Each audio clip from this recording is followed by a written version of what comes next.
is the Rob Brown Show. Yeah. Only on ESPN. ESPN Upstate. Well, hello there, Upstate South Carolina.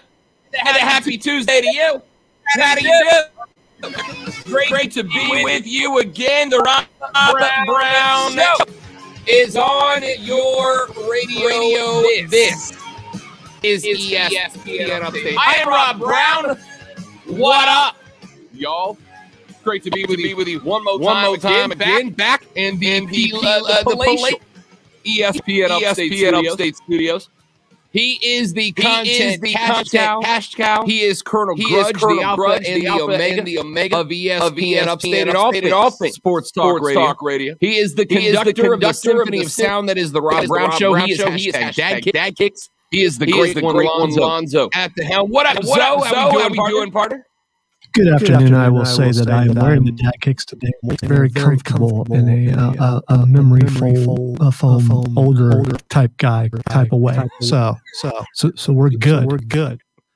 It's like pillows, walking on pillows. I just want to say that I am so incredibly proud of you, Zo, that you have finally come around to admit that they are indeed dad kicks. I'm just proud that you reached that point of recognition. I think we know that during the entire debate, when the picture was brought up and it was front and center in the middle, there's no denying that that's what it is. But can we rename them granddad kicks?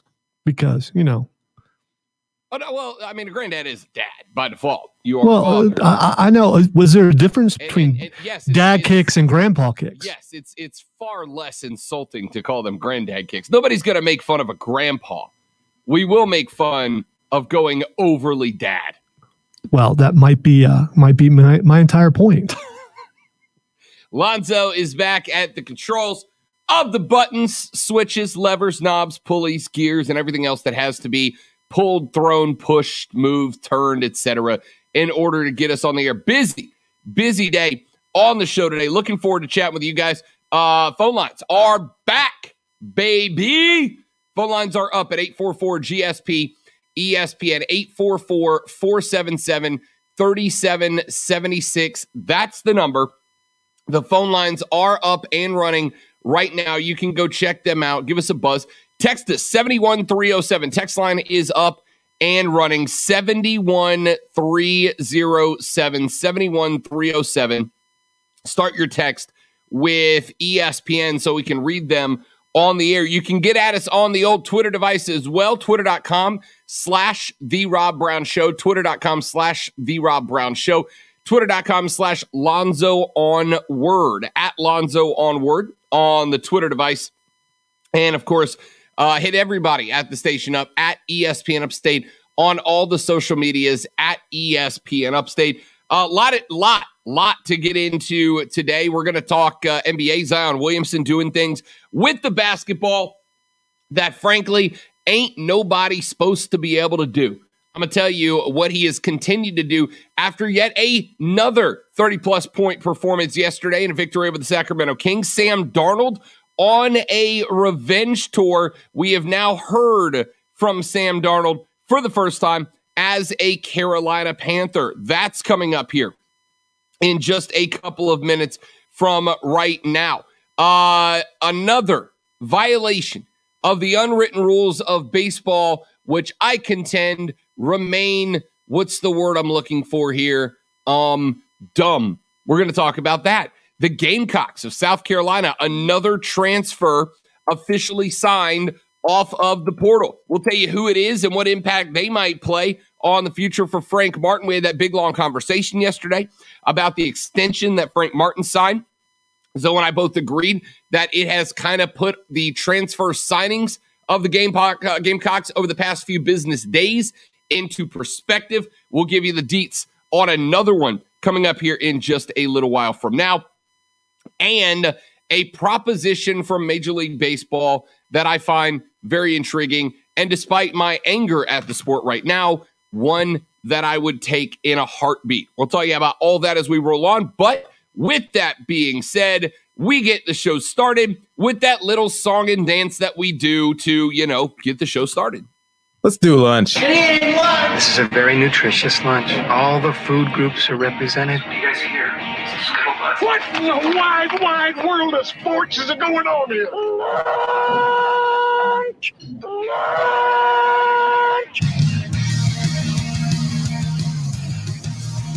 It is the lunch breakdown. The 3 things you have to know before you go start talking sports with your friends, family, coworkers, or the dog, whoever you spend your lunch break with. The scuttlebutt around the lunch table is as follows. And we begin with item number 1. We begin with Sam Darnold, the brand new quarterback of your Carolina Panthers, has spoken out for the first time since the trade. We talked a little bit yesterday about what we expected from Sam Darnold. What is Sam Darnold expecting from himself? What is Matt Rhule expecting from Sam Darnold? Couple of clips from the press conference that Sam Darnold had yesterday. We start with this one. Anytime you go somewhere and you set, like I said before, you set lofty goals and those goals aren't met, that's always tough for me. When I heard the news that they wanted to trade me, it was tough. Anytime you're not wanted somewhere, that's always, a tough pill to swallow. But then it was the opposite feeling. You go from being unwanted and then all of a sudden, the people in Carolina, wanted me and obviously traded for me, and you go from being unwanted to wanted. And, I think that was just, when the trade went down, obviously, like I said, things didn't work out the way that I wanted in New York, but I was just so excited for a fresh start and new opportunity. So Sammy Boy says that he is pumped about the new opportunity. What was it that drove him the craziest about being in New York? He said this. Yeah, that was tough. I'm not going to lie. That was a tough part for me, just because I feel like I'm a planner. I like to have things planned out and, what the next step was going to be. And just the uncertainty there was, for lack of a better term, driving me insane. But now that I knew, when I found out, it was just such a relief to just find out the news and understand where my next stop is going to be. Sam Darnold says that the uncertainty with the New York Jets drove him absolutely crazy. Matt Rhule stepped to the mic yesterday, said he believes in Sam Darnold and the value he brings to the organization. Here's Matt Rhule. I look at every player on an individual basis. Sam or any other player's success has nothing to do with what's happened to other people in similar situations, right? It's going to come down to him. It's going to come down to the work that that he puts in, the situation that we have here. And so, we believe in Sam. We believe in his skill set. We believe in his approach.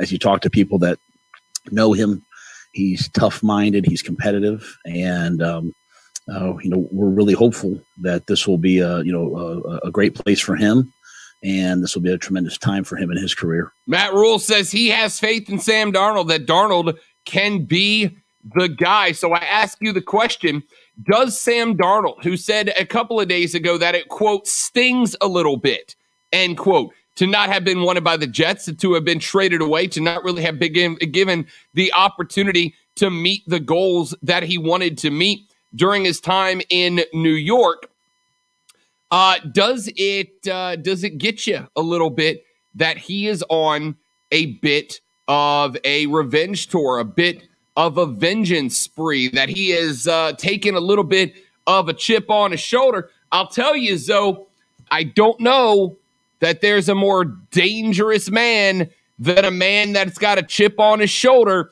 and is out to prove that he is good enough and better than people are saying he can be. The last 2 days, I don't want a knee-jerk reaction. It was just a press conference, but the last 2 days have got me a little more excited about what Sam Darnold might be bringing to the field this year. You can hear some of the anger underneath, but just once, I would like to hear full-on wrestling promo when someone is traded like this. Just going off about how you wasted your time with me. You wasted my time. You wasted my years in New York. Why did you draft me if you're going to put that crap around me? I'm so glad to go somewhere where they want me. And every time I come to New York, I am going to take a dump on your team with so many points scored on said team. What a trash organization. Glad to be with winners now. I want to see that, except for, a little bit even more angrier than what I did. Just once. Forget all that underneath stuff. You're happy to be out of there. Come at them. I mean, would you be fined if you did that? If you destroyed the team you just came from? I don't think so. Listen here, Jet Bronies. 3 years I wasted in New York with your BS garbage organization. And now I've got an opportunity, brother, to take the Carolina Panthers to the promised land. Here's the thing. You can only get away with that in professional sports. You can only get away with that if you are kicking names and taking ass, Lonzo. It's the only way to do it. If you're going to go out there and cut full-on heel promos and then go throw for 125, a touch and 3 picks, you're going to get blasted for it. Now, Darnold a year down the road, if he takes Carolina to the playoffs, yeah, give me that guy. Yeah, but you're going to get blasted anyway. I mean, show the confidence in yourself. Show them, hey, rev up the crowd. If the Panthers crowd hears that, they're going to be like, yeah, that's our guy. That's what we want. Yeah. I mean, bring it. We'll see. And you're right. Underneath, there's just a little bit underneath. You could hear the anger. Oh, yeah. I agree. But I want to see it come to the surface. I want full-on wrestling promo. Slam the Jets. It's okay to slam the Jets. Everyone does. You're not there anymore. Go for it. I'm actually really good with that. I'm full on board with that. All right, item number 2. Speaking of the Carolina Panthers, Matt Rhule was asked what direction the Panthers are pointed coming up into the draft after the trade last week that did indeed bring Sam Darnold to Charlotte. Matt Rhule said, quote, "We'll look at anything and everything. We recognize maybe there are positions we'd like to address in the draft, either via draft day trades, post-draft trades, or in the draft. I do think with the 8th pick, you take the best available player. Now, if 2 guys are close, you take the guy that fits your need as well." So there's not a lot to it. He didn't go down into any deep details, but he did mention that phrase that we have heard so many coaches and GMs use over the years, Lonzo, best available. Says with a QB in the fold, it opens them up at 8 to go best available. Now, does that mean that the Panthers are definitely going to pick a player at 8? No. In fact, I still think Carolina's right move, unless Kyle Pitts is there or Justin Fields is there, Carolina's correct move is to trade down, especially since, and we're going to talk about this a little later in the show, Mel Kiper Jr. is now projecting that a couple more quarterbacks may even be off the board before 8, meaning there will be some high-value positional players there. Maybe it's worth it to trade down. We'll talk about that. But so Matt Rhule says bringing in Darnold, having the 8, gives the Panthers the opportunity to look at best available. Good call, bad call, or do we need to wait and see? I think this time of year, we know chess is being played on this board from everybody. You don't want to give away what you're going to do other than pick number 1, which we believe is 99.99% for sure it's going to be Trevor Lawrence. Everything else is up. Why show your hand? Let them guys know that you would take just about anybody at that position. So if someone's thinking, oh, well, they're not going to take this player here, then they're going to have to pull the trigger and try to trade up ahead of Carolina. So it can cause more trade value, a ton of things. And that's what all these guys are doing right now. The poker game continues, ladies and gentlemen. The smoke fills the air as teams play without trying to show their hands. We're going to keep talking about that as we move forward through the show. We finally get to item number 3.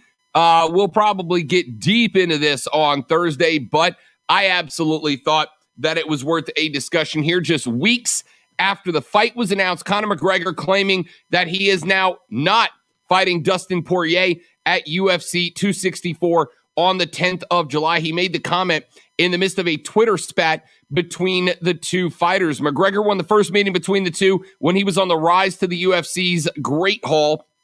Poirier more recently won the rematch, setting up a blockbuster bout this summer. But if you believe what Conor McGregor has to say, that might be off. Poirier called out McGregor for not following through on a $500,000 donation to his charity, the Good Fight Foundation. McGregor had promised the donation in the lead up of their fight at UFC 257. Poirier claims that McGregor's team stopped responding to his team's communications about the donation after he defeated McGregor at 257 in the second round. McGregor fired back, saying that Poirier's team never detailed how the money was to be directed. They went after each other. It got a bit snarky, shocking, I know. And then McGregor tweeted out yesterday, "You're ripped, you inbred hillbilly. What or why do you wink with your ears? You blanking brain dead hillbilly. 500K with no plan in place. Ye hang tight, fool. You must be new to money. The fight is off, by the way. I'm going to fight someone else on the 10th. Good luck on your old contract, kid." End quote. A few minutes later, McGregor did not pull the comment back about not fighting Poirier, but seemed to be saying as much as he threw out another comment about making him pay with his brain. He said, quote, "My team does their due diligence to make sure every donation meets the mark. My generosity is known. You will pay with your brain for this attempt at smearing my name," end quote. The UFC has not yet commented on the exchange as of earlier this morning. Lonzo, forgive me for Rob Brown fight fan getting in on this. This is dumb. It's fight hype. They're still fighting. They're just trying to create some hype for it. They're going to fight. He's going to give the donation. Yada, yada, yada. Just shut up until we get to July 10th, please. It's absolutely fight hype, but I'm down for fight hype. I like the fight hype. The inbred hillbilly comment was them's fighting words right there. So I can't wait to see how this escalates. Hopefully it doesn't escalate to the point of a dolly / hand truck being thrown through a bus. First off, as a kid from Southeast Louisiana, was born just right down the road from Dustin Poirier's hometown, I take that personally, Connor. All right? I take it personally. I don't need the fight hype. Just give me the fight. I'm already hyped enough about it.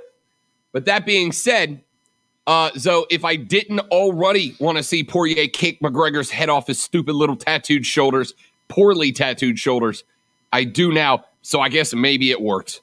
Maybe it worked. So you're cracking on his tattoos. I'm not a connoisseur of the ink, so I don't know. But if you're saying it's bad artwork, now I got to look at it closer, and I don't want to. Dude, he has a King Kong tattoo on his belly. What's wrong with King Kong? Nothing is wrong with King Kong. I was going to say Lots is wrong with King Kong belly tattoos. Let's take a break. Get in my King Kong belly. I just realized how off the we're 20 minutes in the show. We're already off the rails. Let's take a break. When we come back here in just a minute, there is a job available in Major League Baseball that I am signing up for. It comes with no pay, but a big time perk. You willing to take it? I'll tell you what that is when we come back on the Rob Brown Show. Rob Alonzo, this is ESPN Upstate. Harley. Yep. The Rob Brown Show. Listen on your computer and tablet at ESPNUpstate.com. Let me tell you about my friend. Let me tell you about my best friend. My friends at Harley Davidson of Greenville, 30 Chrome Drive, upstateharley.com. Why am I jumping right into where you can find them? Because you should stop wasting time.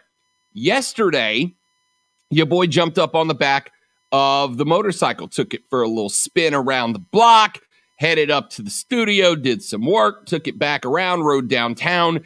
It was a phenomenal day to be up on the back of a motorcycle, and now is your opportunity, maybe your best opportunity, to get on the back of a brand new or pre-owned Harley Davidson from Harley Davidson of the Upstate. But Rob, I can't afford a Harley. Yes, you can.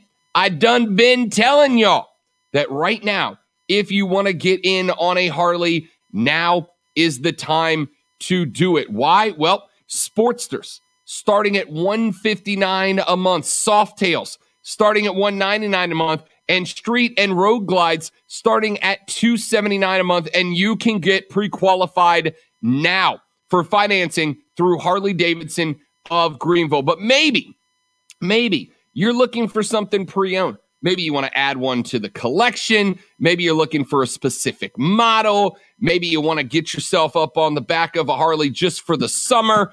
Whatever the case might be, there are over 180 bikes in their pre-owned inventory right now. They are beautiful.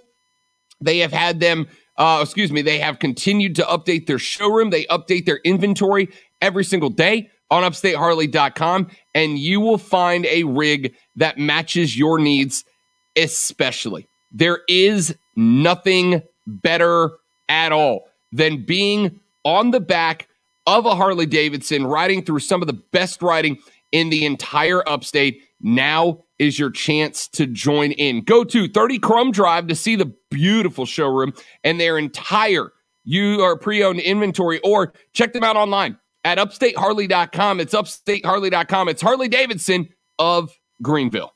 AutomotiveMap.com presents your... So I hate to have to correct, but I have to correct. Correct away. All right, so the King Kong is on his chest. Oh. There's actually a tiger on his belly. That's what it was. He's got Shere Khan on his belly, which is so much cooler. Shere Khan was pretty scary as a kid. Absolutely horrifying. I'm not getting a belly tattoo of Shere Khan. Are you sure? Sure. This looks like a tiger to me. It's tiger. It's but what makes it Shere Khan? I mean, you know, if the tiger had a crown on it and it was the Tiger King, would you be okay with that? Here's the thing, and I here, speaking of random trivia, I don't know why that I have any of this.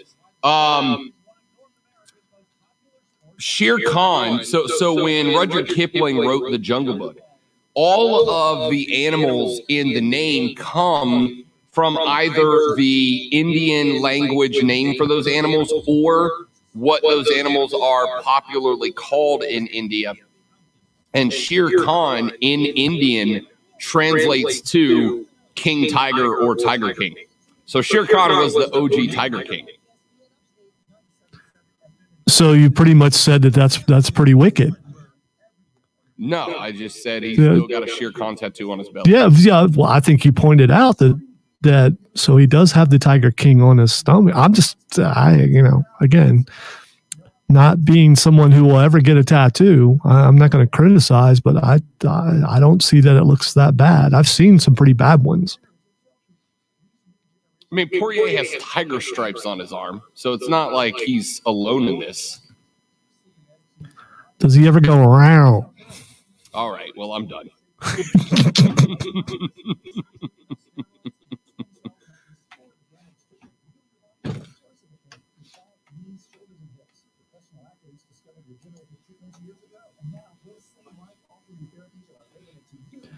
So what do you think about that Adnan Virk? Say that again? Adnan Virk. Did you watch it yet? Yes, I watched it last night. It was pretty bad. I was not impressed. Yeah.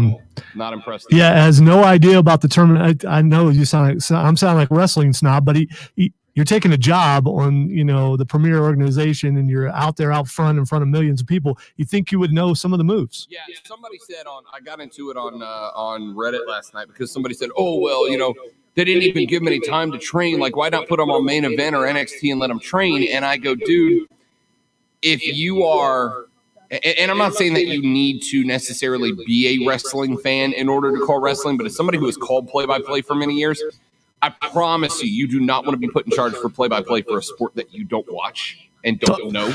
Oh, absolutely. And you could tell he didn't know. And if Corey and Byron weren't there, it would have been a whole lot worse. There were spots where, and look, I'll give the kid time to grow, because I got to tell you, here's what I told somebody last night. If I got a call today as a 15-year vet who's called just about every sport play-by-play, and a 33-year wrestling fan. 30 seconds. If I got called up today and they called and they said, hey, Ednan's out, Rob Brown, we've heard about you. We want you to come be the play-by-play guy for Raw. Two things. Number one, I would be nervous as a long-haired cat in a room full of rocking chairs. And number two, I would have done better than that. There were spots where he just wasn't there.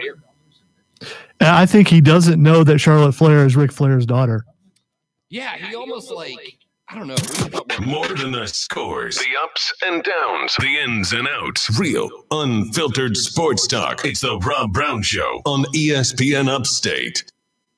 The Rob Brown Show back on your radio. It's ESPN Upstate. Major League Baseball back in full swing. Some stadiums down in Texas, they're all the way up to 40,000 in capacity. Other stadiums are opening still around half, 40-ish%. But Major League Baseball in full swing.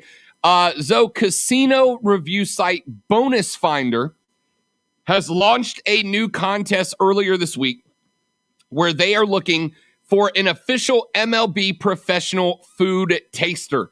The winner will be given a budget for food and travel, according to the contest page, and will be expected to travel to every Major League Baseball stadium this season to taste and report on their hot dog. Quote, the tester will then review hot dogs based on appearance and color, flavor, complexity, and quality of meat, bun quality and flavor, sauce and topping generosity, and value for money.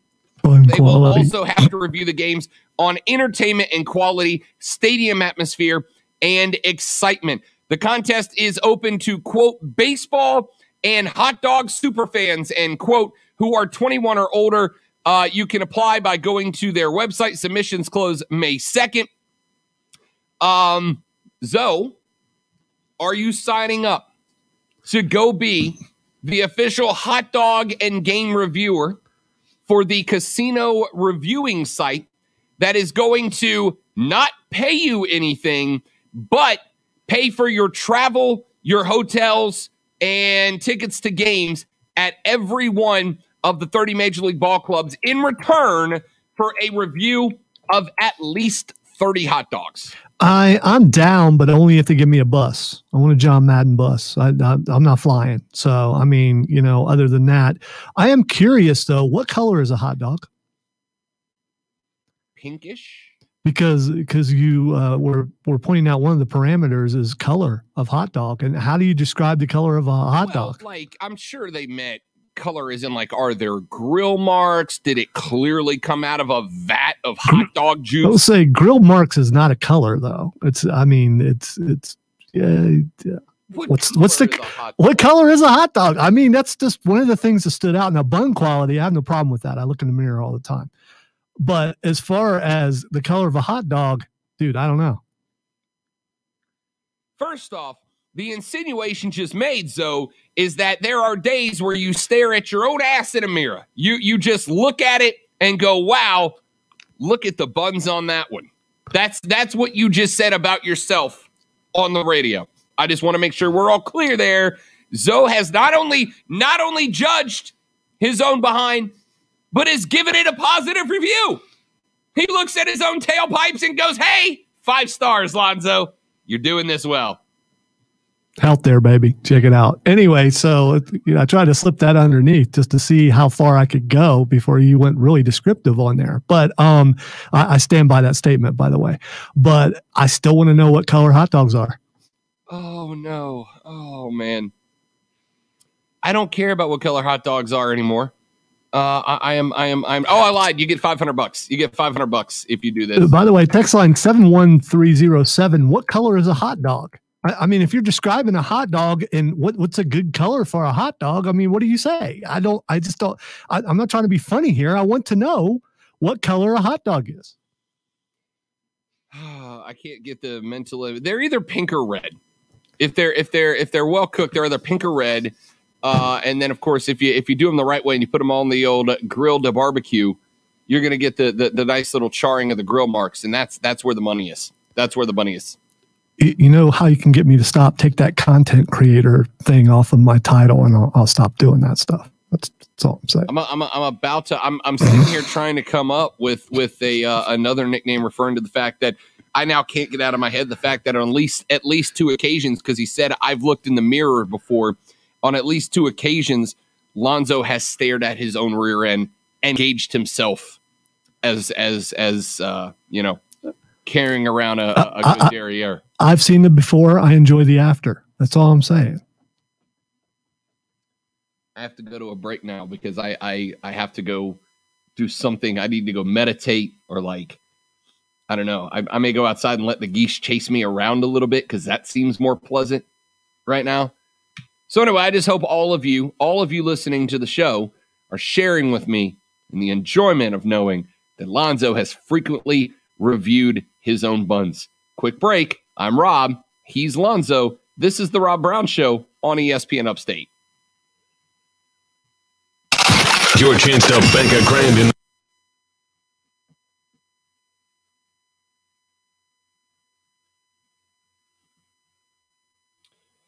Somebody on the text line said hot dogs are, how do you say that word? Mauve?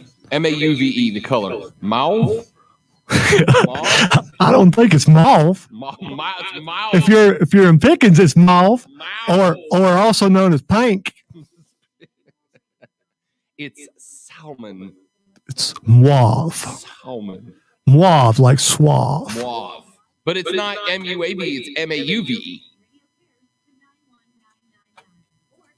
I don't know. I don't know what's happening today.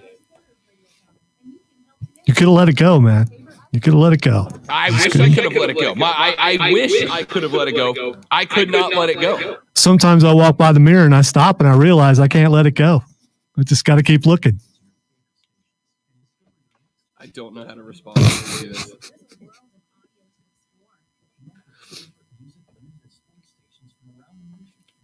The question is, why am I the only one on the stream right now?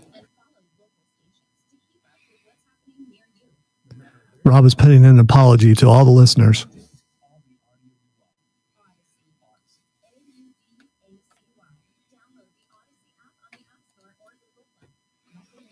I want to know. Clean out the old nasal passages.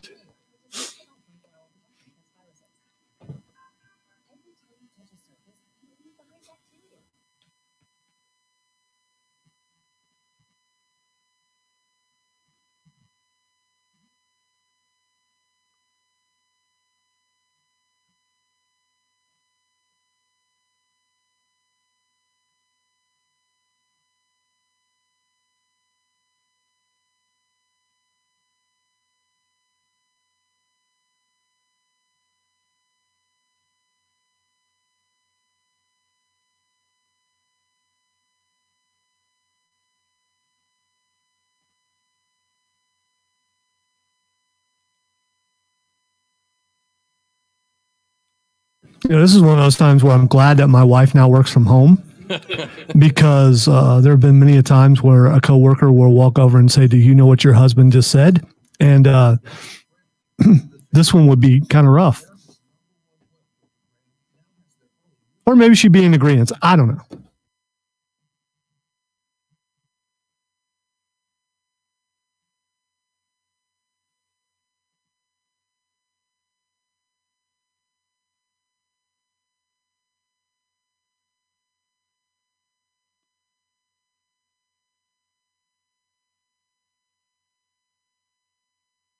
So back to what we were talking about earlier about Adnenberg. Wouldn't you think they would practice? They would have to, right? You don't just grab a name and go, well, here's a fairly big name. We're just going to throw them on there.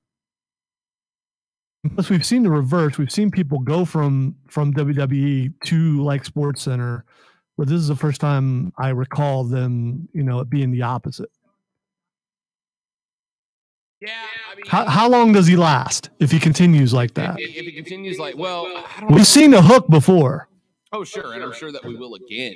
I don't know. It just was like, it's right. It's like he didn't have a lot of the basics down. He was calling moves wrong. And I'm not saying you got to have it down. I mean, these guys, I even laughed on WrestleMania when Seth hit a Michinoku driver on Cesaro and Cole called it a Blue Falcon And Graves was like, let me save you from the internet, Michael Cole. That was a Michinoku driver, which was hysterical. Yes. 20 seconds. You can get a move wrong here and there, but and then at the end, it was almost like he just couldn't put basic sentences together. He's like, what has Drew McIntyre done to deserve being left with? And I'm like, that's not a sentence, Adnan. Like, there should be more words coming out now. Yeah, it was rough.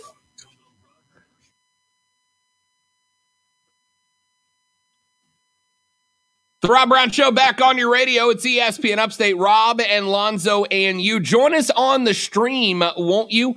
At Facebook.com/ESPN Upstate or Twitter.com/The Rob Brown Show or Twitter.com/Lonzo one word or YouTube.com/The Rob Brown Show. If you get the YouTube app on your cell phone or your smart TV, you can just search The Rob Brown Show. And you can throw that bad boy right there up on the old television. So if you're sitting at the office at work, you got your computer running, you can't have sound coming out of it, throw us up on the TV. You can watch and listen to the show that way as well and be involved in the behind-the-scenes conversations as well. You can chat with us during the breaks, ask us questions about anything and everything under the sun. Have a little fun with us here on the show. Go to Facebook.com/ESPN Upstate, Twitter.com/The Rob Brown Show, or Twitter.com/Lonzo one word, or search The Rob Brown Show on YouTube. All the different ways for you to get in touch with us with us on the show today. I promise I'm going to try and stop, but you said behind the scenes. It is behind the scenes if you're watching on the stream. Yeah, think about it. I'm very dumb, Lonzo. I'm missing an obvious joke here. Is there another butt joke? Cool. This is going really well. Yeah, it was. It was. Right. I showed it on the stream. Like I said, I'd stop. I'll stop. I'm done. That's it. I'm going to turn my mic off for the rest of the show. We're out. No, not at all. Not at all. Again, I'm an idiot. And if you're not watching, behind the scenes. I got it. Thank you, Keegan, for clarifying. This, Lonzo, is how you become the butt of a joke.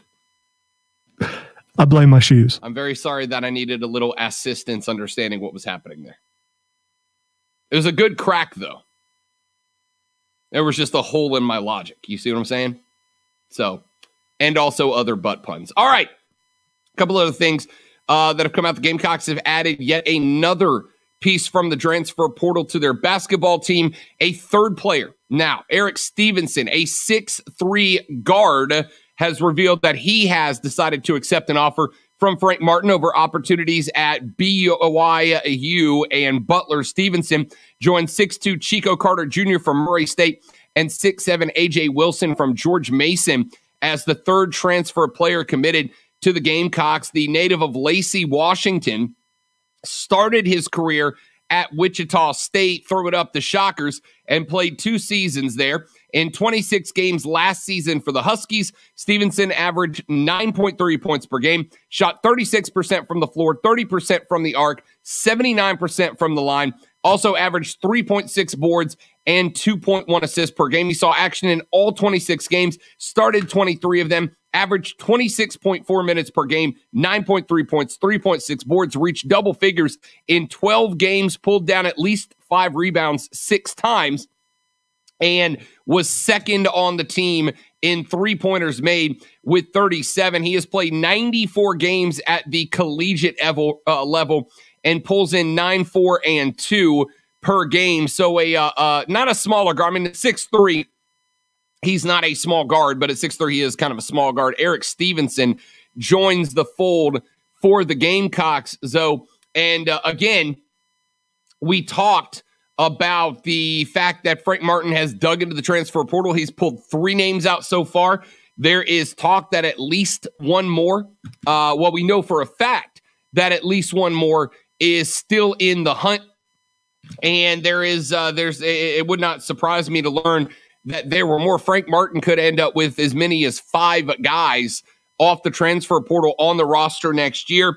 Zoe, I know there are a lot of folks who are not fans of the transfer portal, but it's like we said yesterday, that new extension that Frank Martin got, which decreases his buyout next year by half, and then basically gets rid of the buyout for the 2023 and 2024 seasons has basically put the impetus on Frank Martin to turn that program around now. There is no more grace period. You will do it now or you will get gone. So I am unsurprised to see that Frank Martin is one of the heaviest hitters in the transfer portal right now.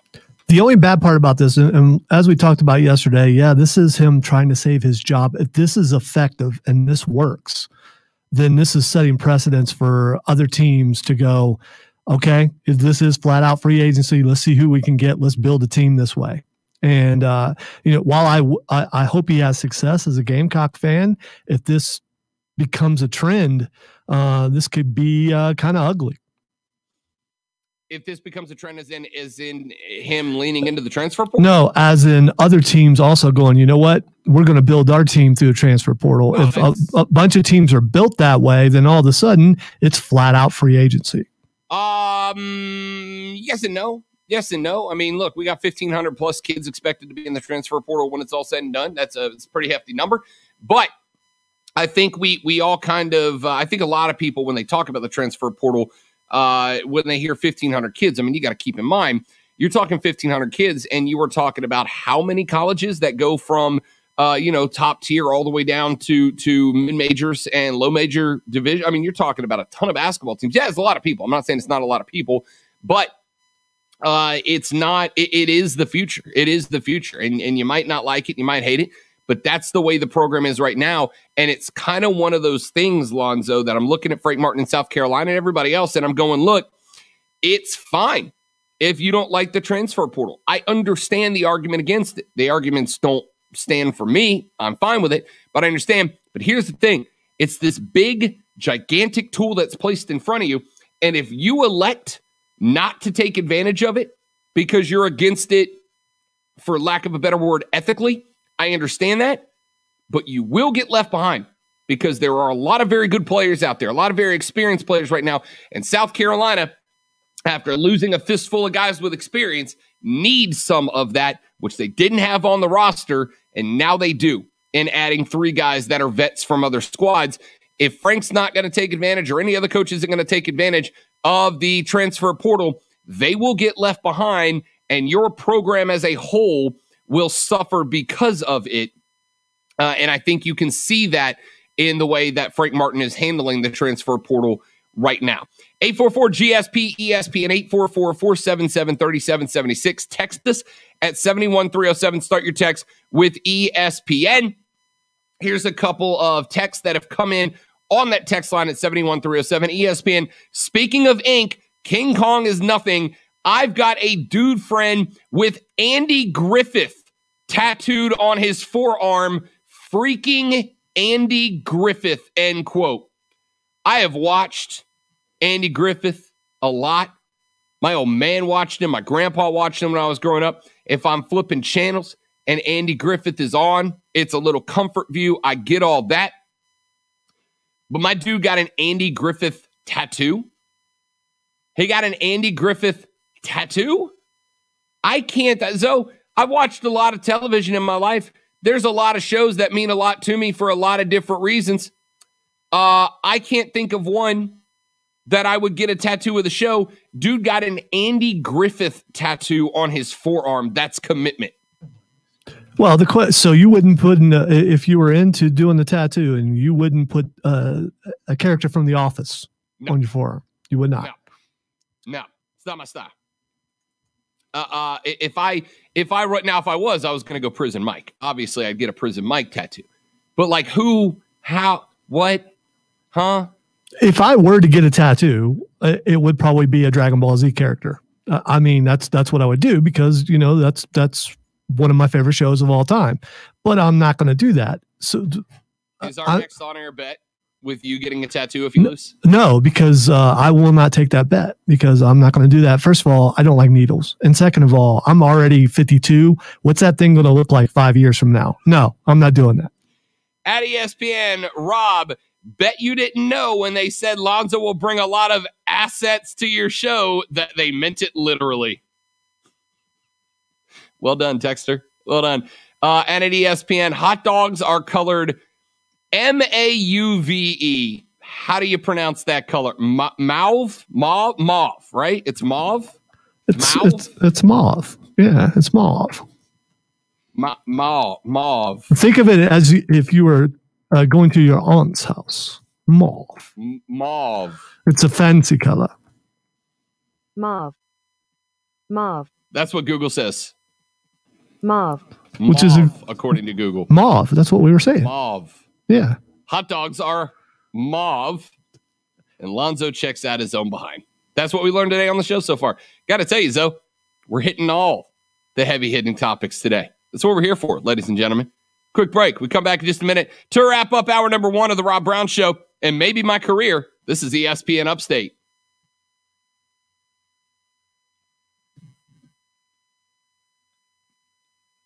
The Rob Brown Show. Listen on your Amazon or Google smart speaker. Just say, play ESPN Upstate. Mauve.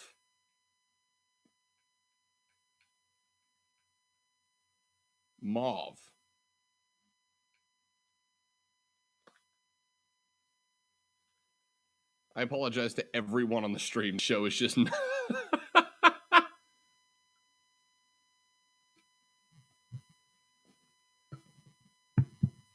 Mauve. BRB, kids.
The movie The Predator was on, and that movie should have been so much better than it was.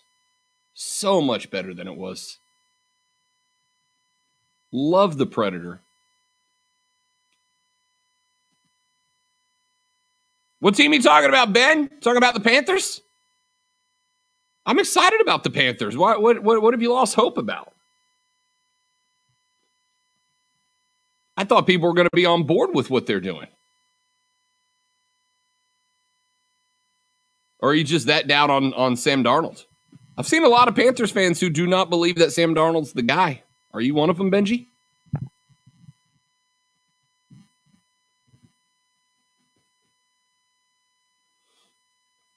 All right, I just looked up the color of a hot dog. And here's what it says. The color of a hot dog is weird, sure, but would you have it any other way? On July 4th, an estimated 150 million hot dogs will be consumed across America, and chances are your hot dog will have the disconcertingly smooth, consistent reddish-brown shade of pink that Americans have loved for over 150 years. So they didn't give a color. They just said reddish-brown. Reddish-brown shade of pink. Mauve.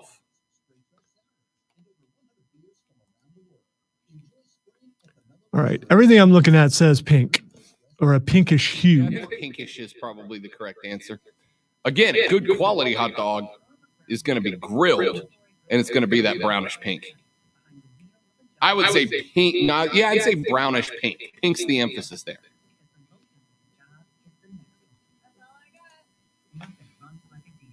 I don't know. Nathan's hot dogs are kind of reddish, aren't they? I'd say reddish pink.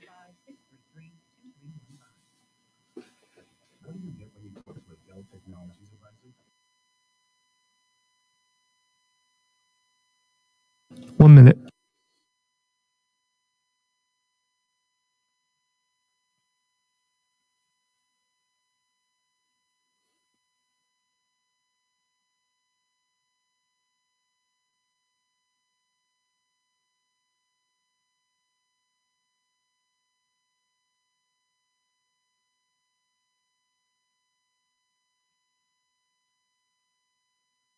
Ben, I'm going to address your comment when we come back on the air, but I really do want an answer, man. Like, what has made you give up hope, or did you mean the hope of me and Lonzo as a team?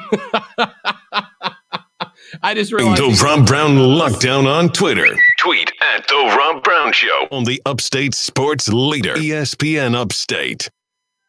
The Rob Brown Show, wrapping up hour number 1 right here on ESPN Upstate on our live stream, facebook.com/ESPN Upstate. Benjamin has just chimed in, and the only comment that he has thrown up is, I've lost hope with this team, quote, end quote. I'm assuming he's talking about the Panthers because he's got a Panthers jersey on in his profile pic. Zoe, I got to tell you, as somebody who had no shortage of complaints and concerns about the Panthers when I got here, I am more optimistic about where they sit right now than I have been for the past handful of years. Look, I'm not guaranteeing that Sam Darnold is the answer, but I am saying there has been enough out of Sam Darnold over the years for me to say there have been flashes of Sam Darnold being able to get it done. Now he is out of a garbage fire of a franchise. He is out from underneath a head coach who was and is just bad at his job at Adam Gase. He's got weapons in Carolina that he did not have in New York. Mel Kiper Jr. has said that he believes that the Carolina Panthers will be going with a wide receiver at the number 8 spot. I'll tell you who that is coming up in the next hour, but there's another weapon there. He's got a head coach in Matt Rhule that has basically gone out, not that he's going to say anything differently, but it sounded like nothing but a supportive coach who believes in him, and if he didn't, they wouldn't have made the trade.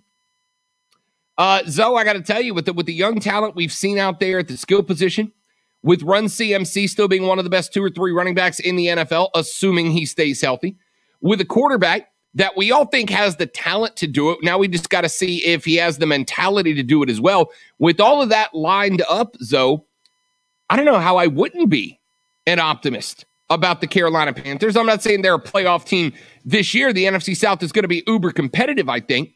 But there are a couple of teams in the South that are trending up. Carolina is one of them. Zoe, I'm more hopeful about the Panthers today than I was 3 weeks ago. I am curious. So is there a draft pick out there, within reason, that the Panthers could make that would bring you hope again?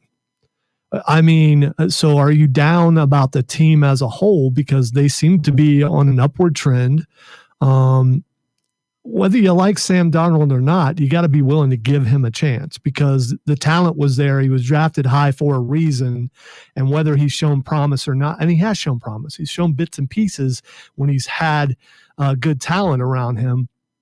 The Panthers are my second favorite team. I am excited about this pick and of Darnold. I'm excited about what they're going to do in the draft because they're starting to build. And Matt Rhule, usually it takes him a season or so, at least it did in college, and then he starts winning. And I think they're going to win this year.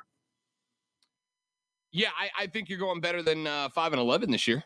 I'm very comfortable saying they will be a better than 5-11 team. I got to tell you. So we've mentioned this stat more times than I can shake a stick at. Teddy Bridgewater last year had 8 games where the Panthers were within 1 score on the final drive of the game. 8. Teddy Bridgewater was 0 for 8 in those 8 games. 0 for 8. Now, I don't put it all on the feet of Teddy Bridgewater. But 0 for 8, including a handful of games I can think back on, that just mental mistakes, mental breakdowns at the QB spot. Sam Darnold, Zoe, tell me if I'm going over and overstepping here. Sam Darnold's a better quarterback than Teddy Bridgewater. All right? He's a better quarterback. I'd bet you right now, Zoe, that if there are 8 games next year where the Carolina Panthers are within 1 score in the final 2 minutes of the game, Sam Darnold's going to win 1 or 2 of those games.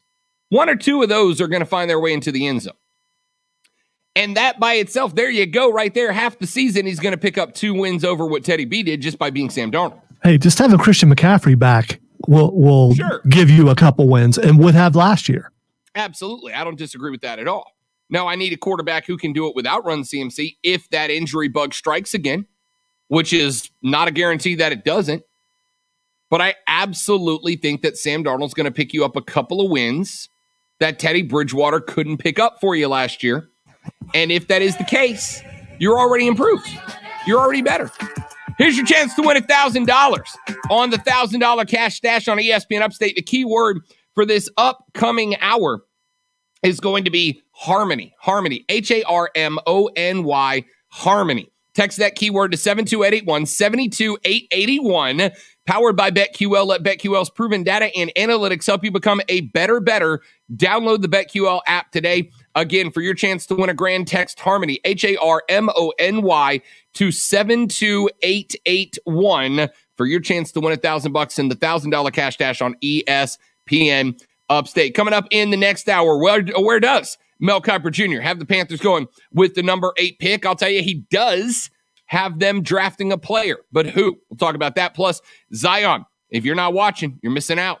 All that and more on the Rob Brown Show. It's ESPN Upstate. ESPN Upstate. WYRD.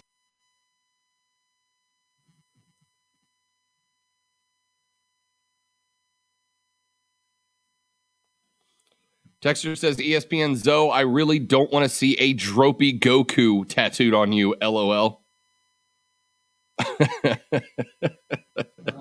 I think it's making an assumption that it would be Goku. Maybe Goku's not my favorite character.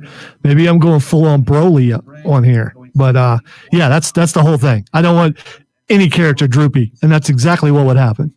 You get droopy dog, and then you just built it into the tattoo, though. Well, you could, but how many people actually know who Droopy Dog is anymore? I mean, I'm shocked that you know. I grew up on the Saturday morning cartoons, bud. Yeah, Droopy's pretty old though. I bet he came out like in the 50s or something. Now I got to look that up.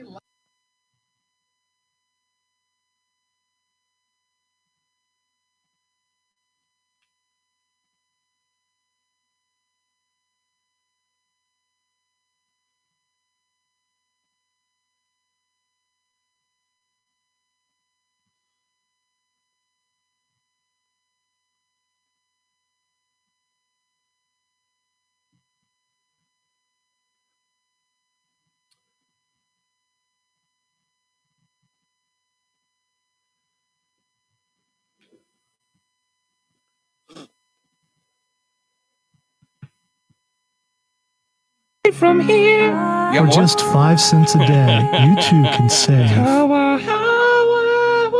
an umpire who is no longer in functioning society, thanks to. That wasn't enough to get a flag. I didn't think about it till just now. Yeah, that's true. Well, I don't know. We're talking over it. I guess we'll find out. True story. I'll look for the email.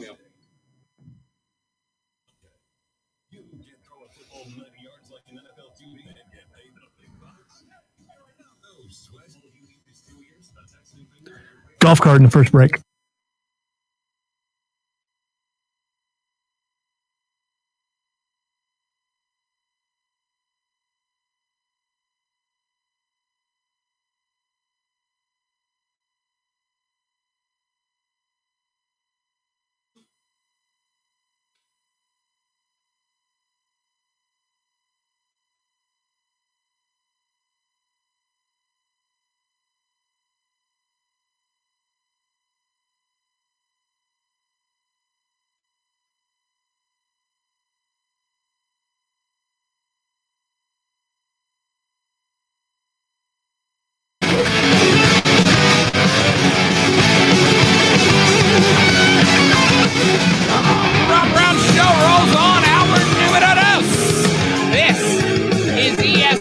Upstate. Rob Lonzo with you here on a beautiful Tuesday, upstate afternoon. Great to have you along for the ride. Thanks for hanging out with us. 844-GSP, ESPN, 844-477-3776. The phone lines are up, working, and open. So get on the air, hang out with us. Tweet us at The Rob Brown Show, at Lonzo on Word, and at ESPN Upstate. And, of course, text us at 71307, 71307. Start your text with ESPN. A couple that have come in. Zoe, I really don't want to see a dropey Goku tattooed on you, LOL. And at ESPN, damn, another word that Rob can't pronounce. I'm sorry. It's droopy. It's not. Yeah, you're saying. I mean, I don't know how it's spelled. I'm guessing that's what they're talking about. Droppy? Yeah, droopy. You said dropey. Dropey? Yeah. I mean, listen. I've only been on the radio for 15 years. You can't expect me to words good. Okay. The smart move on your part, or this is what I would do if I were you. Every time I would say, "Well, that's how they pronounce it where I come from." That's how you get out of that. A lot of stuff to get to in this hour of the show. I've asked the question many times on the air since I've been here, how vested you guys are in Zion Williamson. How much are you paying attention to the former Spartanburg High guy turned Duke Blue Devil turned New Orleans Pelican? And I'm going to tell you right now, if you're not watching the dude, you're missing out. You're missing out on watching a transformative figure in basketball. And Zoe, I promise you, I am not the dude that in a player's first or second year goes off on how they are the next great one. All right. It's not my style. And I've told people I'm not necessarily, I don't think Zion is going to be competing with LeBron for most points scored all time, even though he's on a tear, because I don't think Zion's game is going to allow him to play into, honestly, I don't think it'll let him play into his mid-30s. I think probably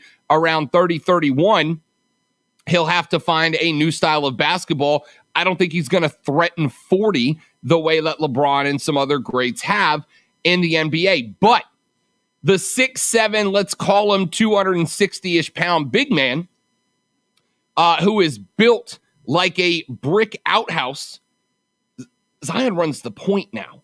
And he has been running the point for the second straight game on Sunday and for the third straight last night against the Kings, as Lonzo Ball continues to be sidelined with a hip flexor soreness. The Pelicans have turned to Zion to effectively run the point guard, and he has done it better than expected. Sunday, the Pels notch a 116-109 win over the Cavs. What did Zion do as a point guard? No big deal, 38-9-4. That followed a 37-15 and 8-assist effort on Friday when the Pelicans knocked off the 76ers. Yes, those 76ers. Stan Van Gundy said after the game, quote, "We want to get him more experience at that spot going forward because I think that's where his future is in this game. I really do," end quote. Williamson was not one of the bigger players on his youth team, so his coach is focused on developing his point guard skills, and you have been able to see it. The ball handling has been there. The passing has been there. The dude has been owning the paint. In fact, he's got, I want to say, 3 games in a row now where he has gotten 30 points with 0 shot attempts outside of the paint. Zion said, quote, "It just feels natural to me. I've been playing the game since I was 4. At this point, it just feels natural. I'm still learning, but certain things just do feel natural," end quote. The Pels started to use Z and the point guard role back in February, but in the last week or so, he has become their primary ball handler. He was, throughout the game with the Sixers, a dub. Instead of just getting the ball after rebounds and pushing it up and then dishing it off, the guy was taking the ball out. He was bringing it up the floor. They were coming to him off of dead balls, off of free throws, etc. Now, of course, a lot of that has to do with the stress of the injury to Lonzo Ball. He had a right hip flexor where he was out for some time, made his return a few days faster than people expected him to. And looking at it now, I think that may have been a mistake because as he compensated for the soreness in his right hip, he put more stress onto the hip flexor in the left hip, and now that one is sore and beat up. Van Gundy said Zion, quote, "needs reps and more, and we've increased it throughout the year, giving him more and more opportunities. We'd like to give him more going forward. We'll try to build some more things for him," end quote. Zion so far this season averaging over 26 points per game, 7.1 boards, and 3.5 assists, is shooting almost 62% from the floor. Jen Hale spoke to Zion Williamson after that game against the Cavaliers on Sunday, and here's what Z sounded like being asked about it. Z, welcome in. Congratulations on the win. The Cavaliers led most of this game. What changed? What did you do at the end of the game to be able to put this one away and come home with a W? I think ultimately our intensity on defense changed the game for us. You know, we were real sloppy at the beginning. I really say up until the third quarter, but our intensity on defense changed the momentum for the game for us.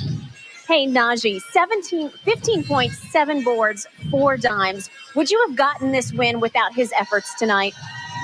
Probably not. You know, Najee really gave us energy when we needed it.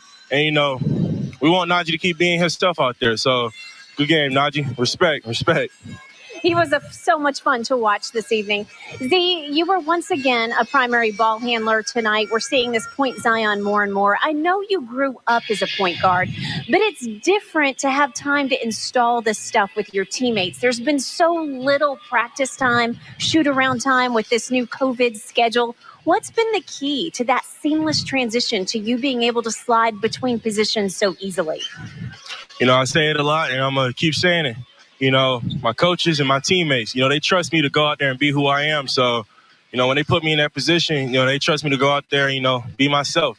I think without their trust, it wouldn't be the same. So I'm glad I have their trust. So there you go. There's Zion Williamson. And you know, look, even if you don't follow this kid's career, though, even if you don't follow the young man from Spartanburg's career down there in New Orleans so far, first off, he's damn near impossible not to like, right? Every interview that we have ever listened to from Zion, he is just kind of low-key. He's humble. Every answer he gives floats back to my coaches, my teammates. They trust me. I don't want to break that trust. I know what I'm capable of, and I just want to do what's best for the team, yada, yada, yada.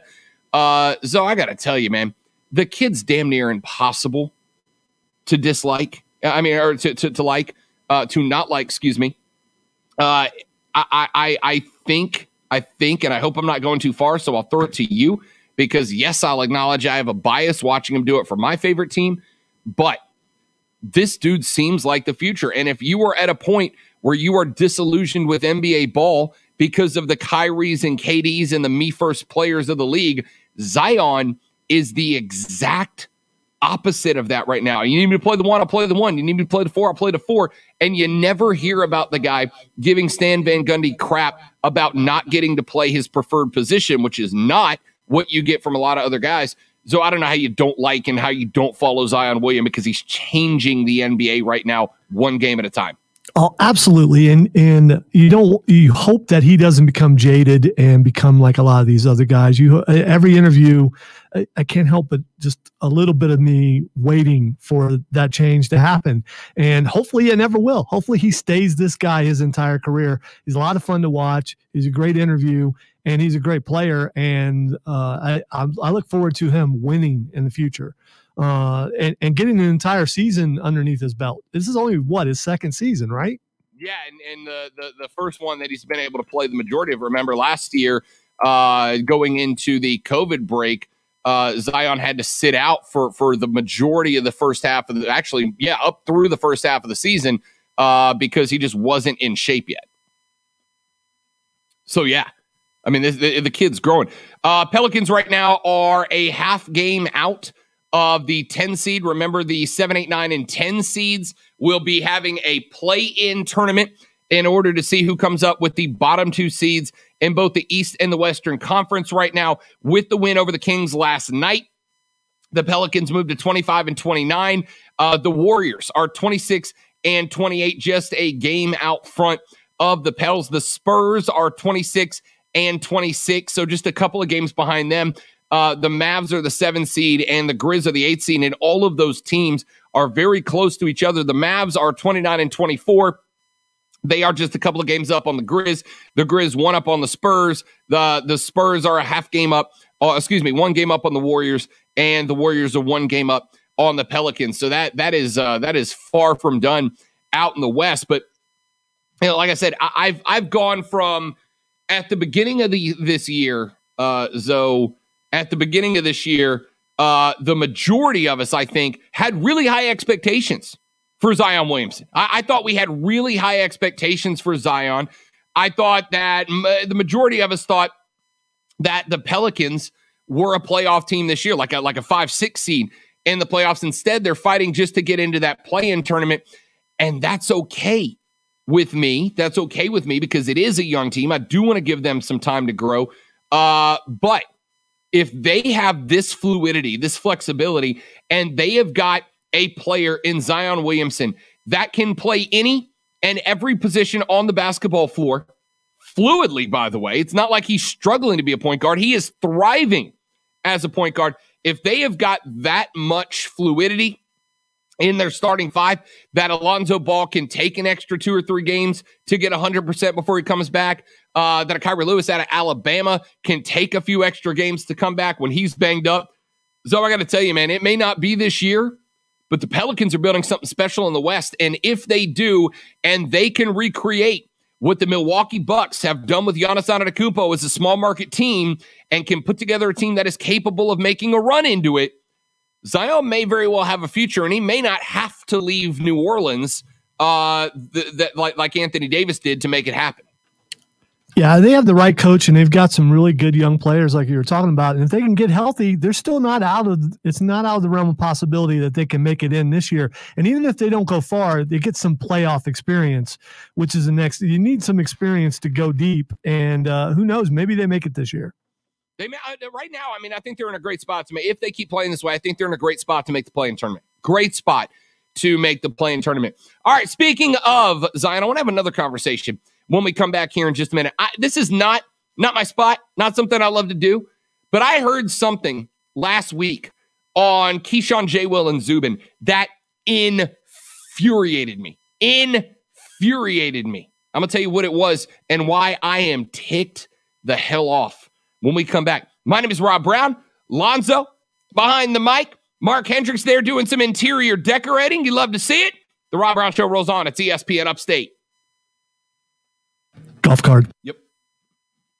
The Rob Brown Show. Listen on your phone everywhere on the radio.com app. Download the app and make ESPN Upstate a favorite for 24/7 real, unfiltered sports talk. I don't know about y'all, but I work a lot. All right, I do. It's part of the gig. And every day I sit and I look out the window and I see the blue skies and the clouds and the beautiful spring weather that we're entering into right now. And I think to myself, man, if only there was a way for me to get outside and enjoy my time just a little bit. Well, ladies and gentlemen, do I have great news for you? The Upstate Golf Card is on sale now. Spring is in the air. There is nothing that will commune you kumbaya with nature quite like getting a round of golf. And this is the best deal for golfers in the Upstate, back and better than ever. 9 premier Upstate golf courses are on the 2021 the 2021 Upstate Golf Card, and you're getting around at each one of them for just $99. That is over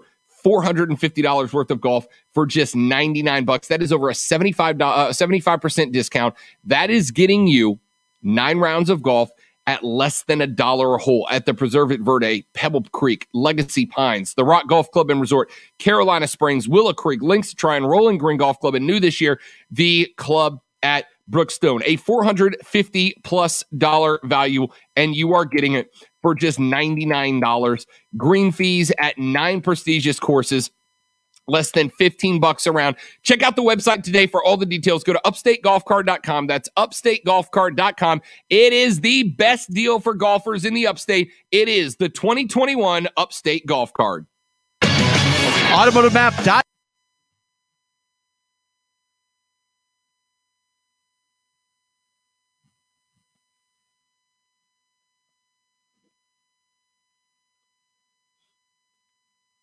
Did we take y'all off the stream just so that people didn't look at Hendrix's derriere? Is that what we're doing here? He's not as proud of his as I am of mine. Yeah. That makes sense. All right, I get it.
One minute. 1 minute.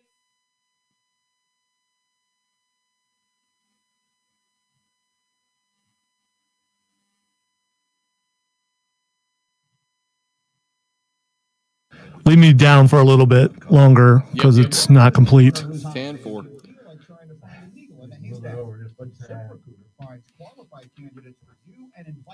Although if I were up, if he were going to fall, I would see him coming and be able to move out of the way. I love that your priority is move out of the way and not help. I was wondering if he heard that part. Coming back. /GREENY.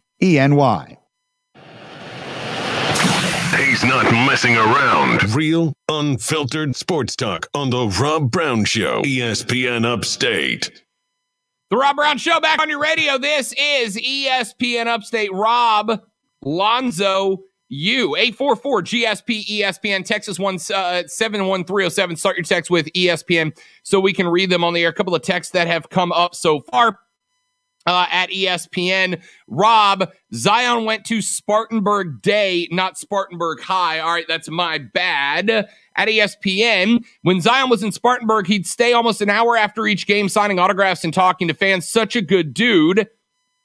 And finally, at ESPN, I'm not sure who the text is talking about, but she said he grew up a point guard, but the scary part is he's still growing up in the game. He just keeps getting better. Yes, I agree with all of that. And this is why I am most upset with what I heard on Keyshawn, J. Will, and Zubin the other day. And again, far be it from me to try to go with the double leg takedown on one of our own fantastic shows here on ESPN Upstate, 97.7 FM Greenville, 97.1 FM Spartanburg, and all around the world on the Odyssey app. What I was frustrated by, and I heard the segment, and then I heard a promo running about it from them. So they are doubling down on this, Alonzo. It is Zion's second year in the NBA as full-time player. The Pels, the New Orleans Pelicans, and yes, I will acknowledge that I probably have a bit of extra emotion in this because that is my team, because my team has seen now 3 superstars come into the fold and then leave. Well, 2 come in and leave, and now we're on the 3rd. Remember, Chris Paul opened up his career there, played for a couple of years, decided he could do better elsewhere and left. Then we had Anthony Davis. That was supposed to be the future. AD spent a handful of years there, couldn't get out of the second round of the playoffs, and he left.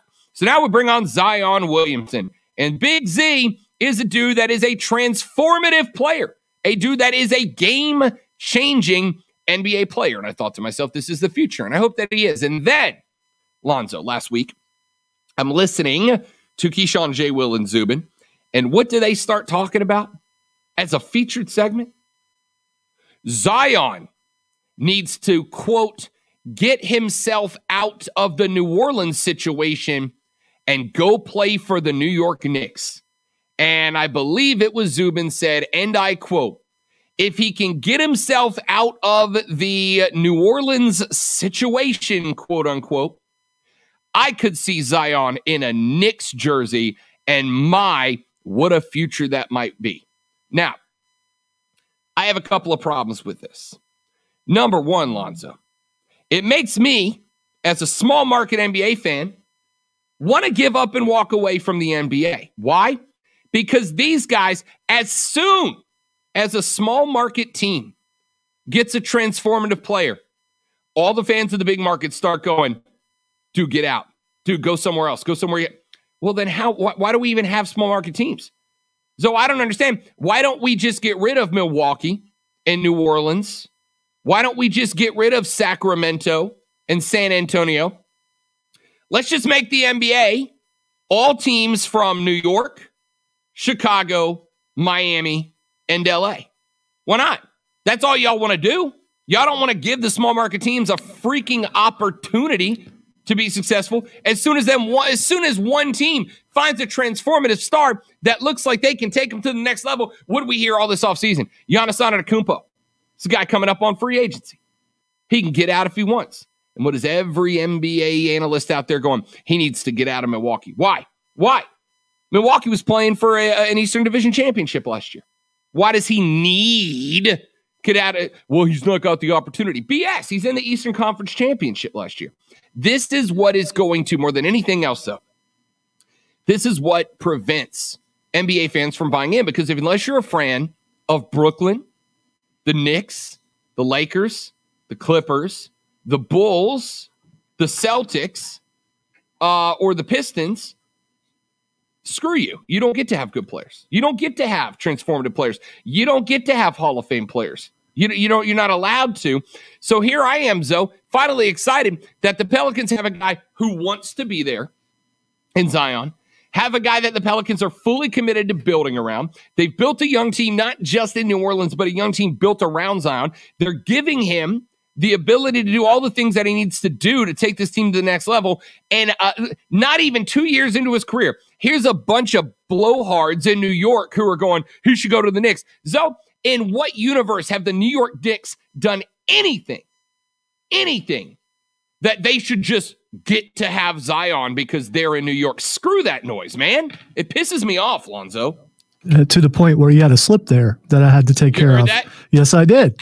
And I took care of that. So I'm not surprised that these guys are biased and want him to be in New York. And I think some of it is because New York is their team. I think the other part is they want him to be in a big market because they think he needs to be there to get the exposure that he deserves, being the talent that he is. But it's not like that anymore. I mean, the NBA is everywhere. It's global. You don't have to be in that big market team to get the exposure. And if anything, they should be smart enough to want these small market teams to do well and want the entire league to do, because the biggest complaint by a lot of people are super teams everywhere. Everyone's joining a super team. And so it's unfair to all these other teams. Well, you're trying to create another super team, trying to get him out of there. You should be wanting him to stay and build around him to make a smaller market team do well, because it's better for the league if every team does well, not just 3 or 4. Yeah, it's garbage. It was infuriating. It was insulting. They're looking at fans of the Pelicans, and I understand we're a small market team. We don't have nearly the fans that you have in New York City. Of course not. But you know what?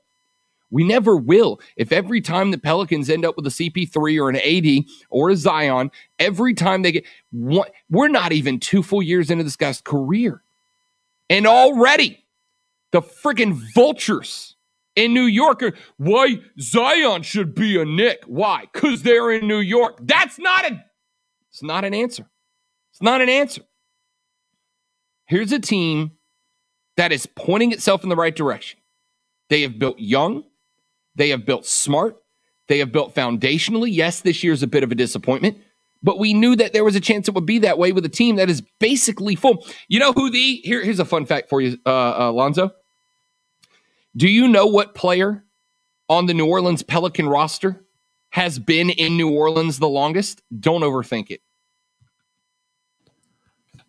Lonzo Ball. It's Zion Williamson. Really? He is the longest tenured New Orleans Pelican right now.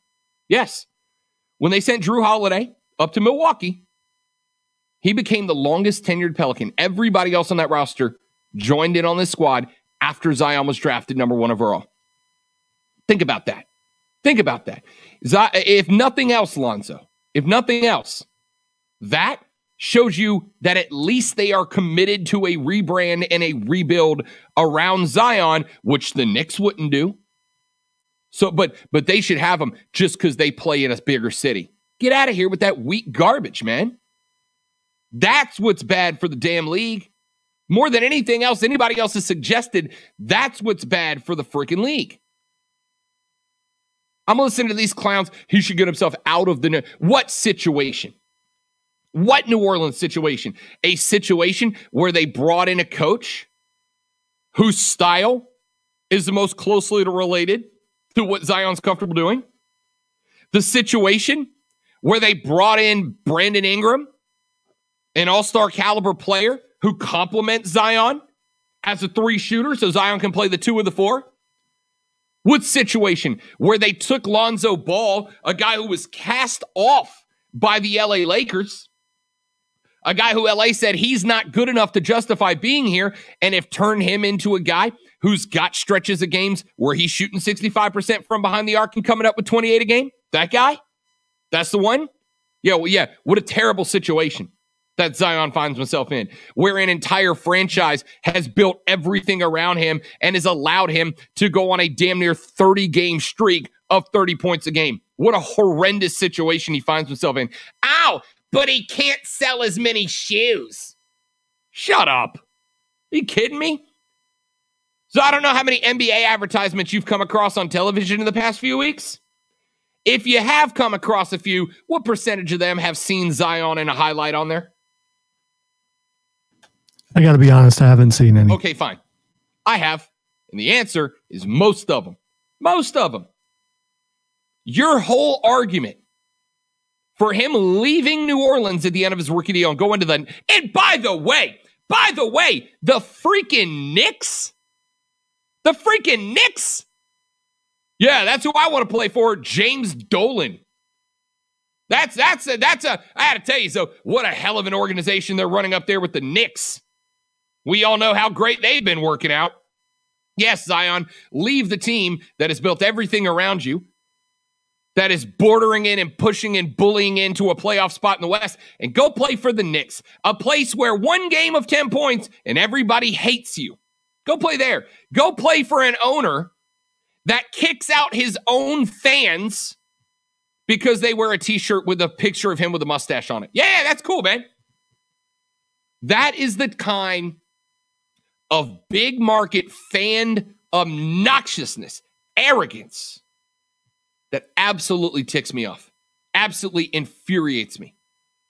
Because not only are they ruining the league, but they're putting the middle fingers up at small market teams and going, you fans, you don't deserve to be happy. You don't deserve to be happy.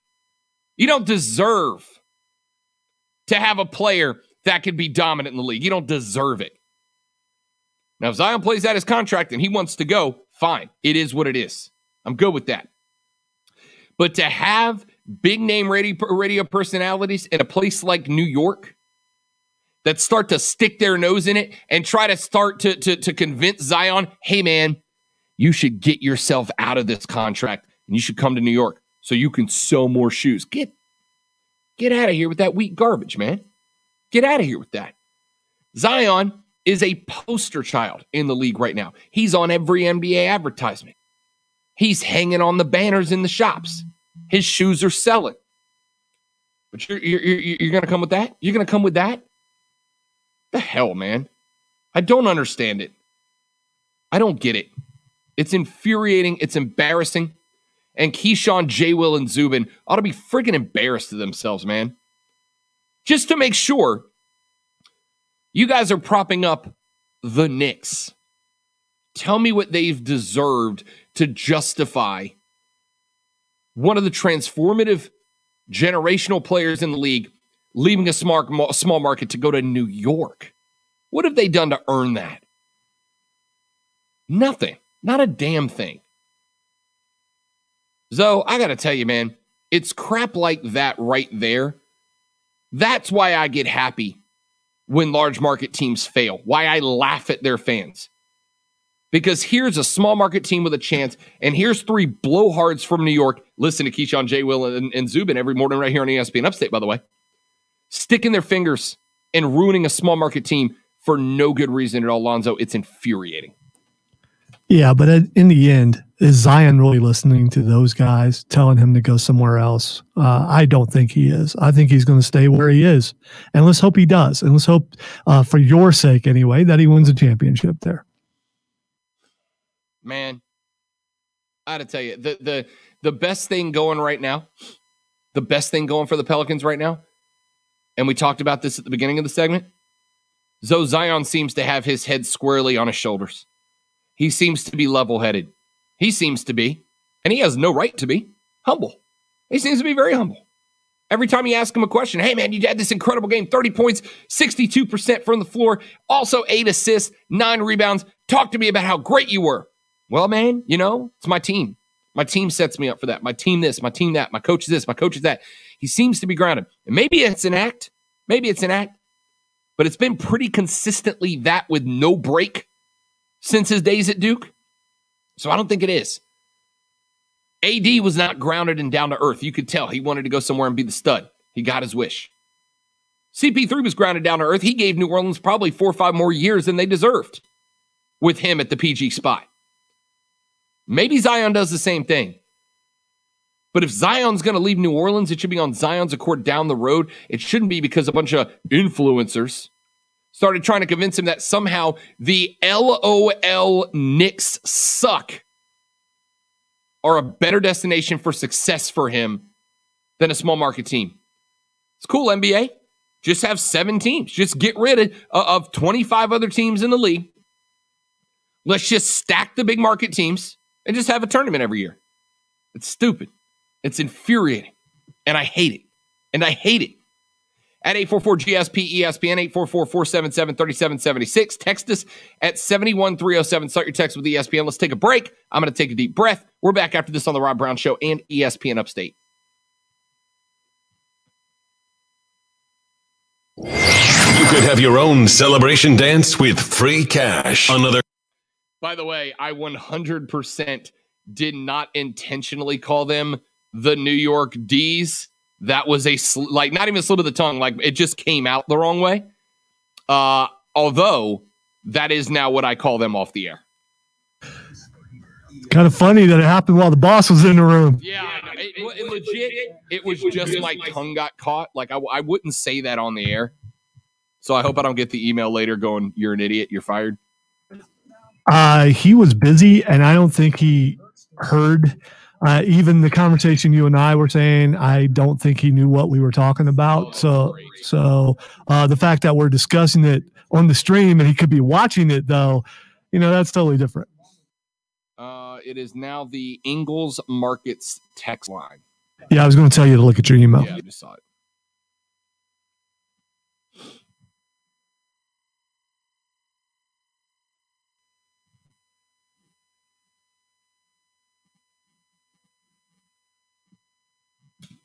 Now, I don't want to be critical of the banner placement, but it looks like there's something missing. It just does. And it's,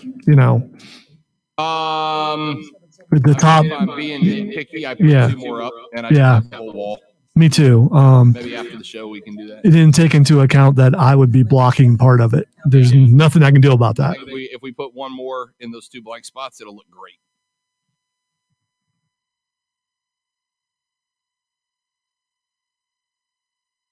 Give a Prisma in the next break. Lovely.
Do. Let's check out these new banners. Look at that. We look fancy.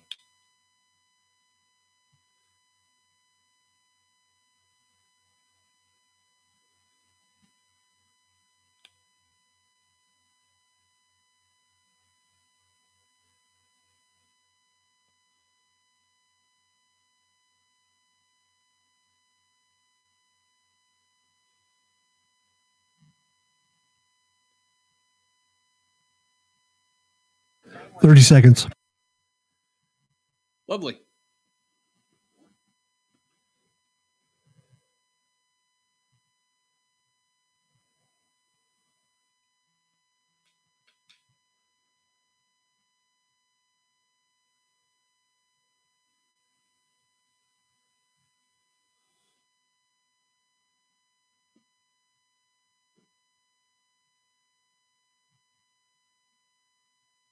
For GSP ESPN. Text keyword ESPN and your message to 71307. Get in the game on the Rob Brown Show. Only on ESPN Upstate. The Ingles Market text line is open for you at 71307. 71307. Start your text with ESPN. Tweet us at the Rob Brown Show, at Lonzo on Word, and at ESPN Upstate. Keeping an eye on all y'all's messages to the show. You got any thoughts about Zion, about if you had any experience with him while he was here in the area? We've had a couple of folks tell some stories. I'd love to hear them. Let's see here. From our buddy at Plaid Falcon, he checks in and he says, I haven't followed the Jets because it's the sports equivalent of chewing screws for fun, but Darnold has always seemed like a nice guy with a level-headed demeanor. Seeing that flash of anger that Lonzo on Word mentioned should make Carolina fans excited. Yeah, I'm curious about that, Lonzo. I'm curious as to the response because from what I've been able to tell, the overwhelming response from Carolina fans about picking up Sam Darnold has been very met, which I understand. If you watched his time in New York and you blame it all on Sam Darnold, I can see how you would think it was kind of a desperation move. But I've mentioned it. You mentioned it. Those flashes of brilliance he's shown. I think I'm just a little taken aback. I'm a little surprised, though, that Panthers fans just seem to be very apathetic about the direction the Panthers are headed into. And I wonder what they need to do on draft day if they want to spark up a little excitement amongst Panthers Nation. Well, I think one of the things that will spark some excitement is when training camp rolls around and people actually being able to get out there and see him with the rest of the team and see him practicing and see what he can do, see how good he looks in training camp. And I'm just looking it up because I was curious. Unless I'm wrong, training camp is still going to be at Wofford this year. So at least people in the area will be able to see him firsthand, and that should spark some excitement. So Mel Kiper Jr. has put out his most recent mock draft. He has, no surprise here, Trevor Lawrence going number 1 overall to the Jags. The New York Jets selecting BYU's Zach Wilson, and he has it number 3. And this I do find interesting. The next few rounds of picks, he has Mac Jones going 3rd overall to the 49ers of San Francisco, skipping out over Justin Fields. He has the Dolphins. He said there is some noise that the Dolphins may move up into Atlanta's spot, dropping Atlanta to 6, moving Miami up to 4. He says that it'll likely be giving them the extra pick from next year. He says it thinks it's going to look like something like a 2nd and a 3rd round pick next year for Miami to move up. And he has them taking at number 4, Kyle Pitts, the tight end from Florida. He's got Penei Sewell going number 5 overall to the Bengals. At number 6, he's got the Falcons taking, and this kind of shocks me a little bit here, Lonzo. There's still a name on the board. He's got the Falcons at number 6 taking Trey Lance, the quarterback from North Dakota State. He's got Detroit taking Jamar Chase, the wide receiver from LSU at number 7. And at number 8, he's got the Carolina Panthers selecting Devontae Smith, the wide receiver out of Alabama. Says that it would be worth it to get him a little help. He said go offensive line or wide receiver, and that Devontae Smith, the Heisman Trophy winner, has the qualities he's looking for to make the Panthers, quote, a top 10 offense. Why couldn't Carolina compete for a wild card spot in 2021? End quote. And just for your sake, Zoe, he's got at number 9 the Broncos taking Micah Parsons, a linebacker from Penn State, and Justin Fields out of Ohio State, dropping down to number 10. He's got the Patriots with a trade to the Dallas Cowboys to get to number 10 and take Justin Fields as a backup for Cam Newton up there in New England for a year. Response to either one of those things: A, Carolina taking Devontae Smith, a pick that I got to be honest, though, I don't think it inspires a lot of offense out of Panthers fans. Yes, he's a Heisman Trophy winner. Yes, he made some noise last year, but he's also a smaller guy. He's undersized. There are questions about his ability to take NFL-level contact consistently. I don't think that is going to be a pick that sparks a lot of excitement out of Carolina Panthers fans. And then passing Justin Fields and dropping him down to Bill Belichick at number 10. I don't love that mock draft from Mel Kiper Jr. all that much, though. Yeah, I don't either. Now, if Pitts were to drop down there and they were to take Pitts, I'd be okay with that. Taking a smaller receiver, I don't think it's going to help that much. If they're going to pick anyone right there, if they're not going to take Justin Fields, you need to take a lineman. You absolutely need a lineman, unless you're for sure you can get them later on. But if you don't shore up that line, then Sam Darnold's going to have the same problems he did in New York. Yeah, that's a big question mark too. You know, we got Rashad Beard joins us from the Panthers Nation podcast every Thursday at 1:00. He'll be joining us this Thursday as well, and we're going to ask him about it. But he and I have been on the same page in this belief that an offensive lineman at that 8 spot is the way to go, because while Sam Darnold has shown the flashes of brilliance in New York, if you put him behind a makeshift shoddy offensive line, then you can fully expect him to fall back and perform at the same level he did in New York. I don't care how good the QB is. If he doesn't have time to stand upright and go through his progression, he's going to get sacked like a lot. I'm actually okay with them getting away. If Jamar Chase is on the board, the LSU wide receiver, if Jamar Chase is on the board, I'd be thrilled about that pick. I think Jamar Chase is a better wide receiver than Devontae Smith. If he's on the board, I'm fine with that. If Kyle Pitts is on the board, I'm fine with that. But if you're going to pick at 8 and you're going to take Devontae Smith, trade down. Trade down. And if Justin Fields is on the board and you've decided that Justin Fields is not your pick at number 8, and I've said a couple of times, I still might take him even with Sam Darnold in the fix. I still might take Justin Fields if he's available. But if not, if you're not in that spot and Justin Fields isn't your guy, trade out to somebody who will take him. Because Denver may be looking quarterback, even though Kiper Jr. says they trade out to the Patriots. I mean, if the Patriots are going to take him at 10, we know that Bill always has a ton of draft picks in his pocket. So trade to the Patriots and get you some more picks. Yep. Agreed entirely.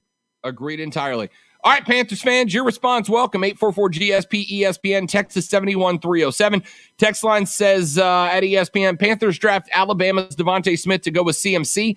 That'd be exciting. All right, there's a Panthers fan who says that combination would be exciting. There's a Panthers fan that says that combination would be exciting. I'm not saying it wouldn't be. I'm saying I think I'd rather have an offensive lineman than Devontae Smith. But that's just me. Your thoughts are welcome. Quick break. Come back. Wrap up hour number 2 with the Rob Brown Show next. This is ESPN Upstate. Prisma. Yep. The Rob Brown Show. Listen on your Amazon or Google smart speaker. Just say, play ESPN Upstate. When you were growing up, your mama used to tell you there is nothing more important to invest in than your health. And that's absolutely correct. There is nothing more important to you than your health. All the friends, all the money, all the travel, all the gear, all the fun in the world doesn't matter if you're not healthy enough to get through it and enjoy it. And that is why you need to partner up with Prisma Health. With over 2,400 medical providers across the Upstate and the Midlands, you are going to find a doctor that you like, that you trust, that knows you and your health concerns, that will treat you as if you were family. That's their goal. They want you to feel confident and comfortable knowing you are getting the best health care available so that you and your family can enjoy everything about life. Look, hopefully, fingers crossed, we're just around the corner from getting out of this pandemic and getting into our new normal where life gets back to what we want it to be. Don't you want to come out of this thing healthy and happy so you can hit the ground running and we can all make up for missed time? Of course you do. So go to prismahealth.org, prismahealth.org. You can find a location. You can find a doctor that's right for you. You can schedule an appointment. They take all of your healthcare concerns, put them right there on your MyChart so you can stay on top of your healthcare concerns. Go to prismahealth.org to learn more and get yourself set up. Prismahealth.org. It's our friends at Prisma Health right here in the Upstate.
Oh, man.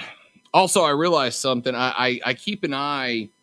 Can you see the numbers on your side? Like how many people are watching and all that, Lonzo? Not on the StreamYard part, but I could if I looked on Facebook. Yeah.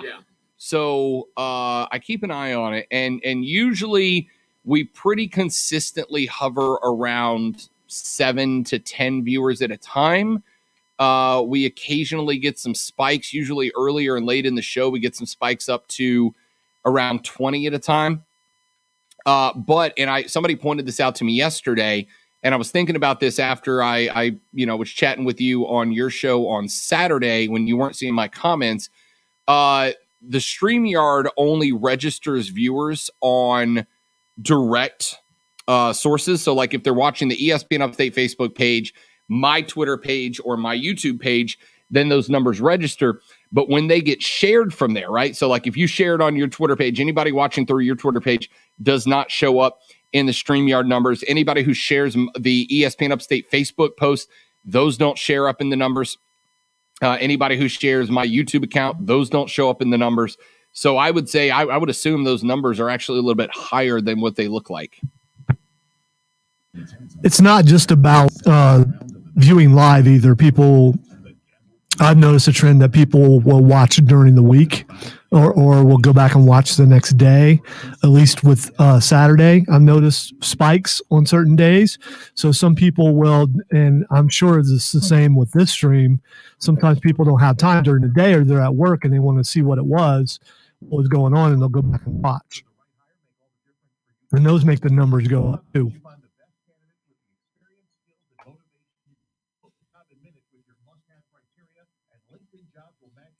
But with kind of new ground, as far as the building goes, you don't know what the number should be.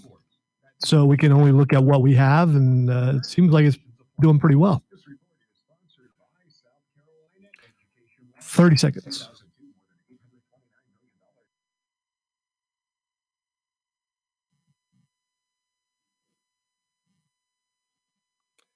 So my band has decided our next round of group costumes are classic. For more information. Hey, Rob can read. So he says. Email Rob Brown at ESPNUpstate.com and we'll put him to the test. This is the Rob Brown Show. Local sports talk on ESPN Upstate.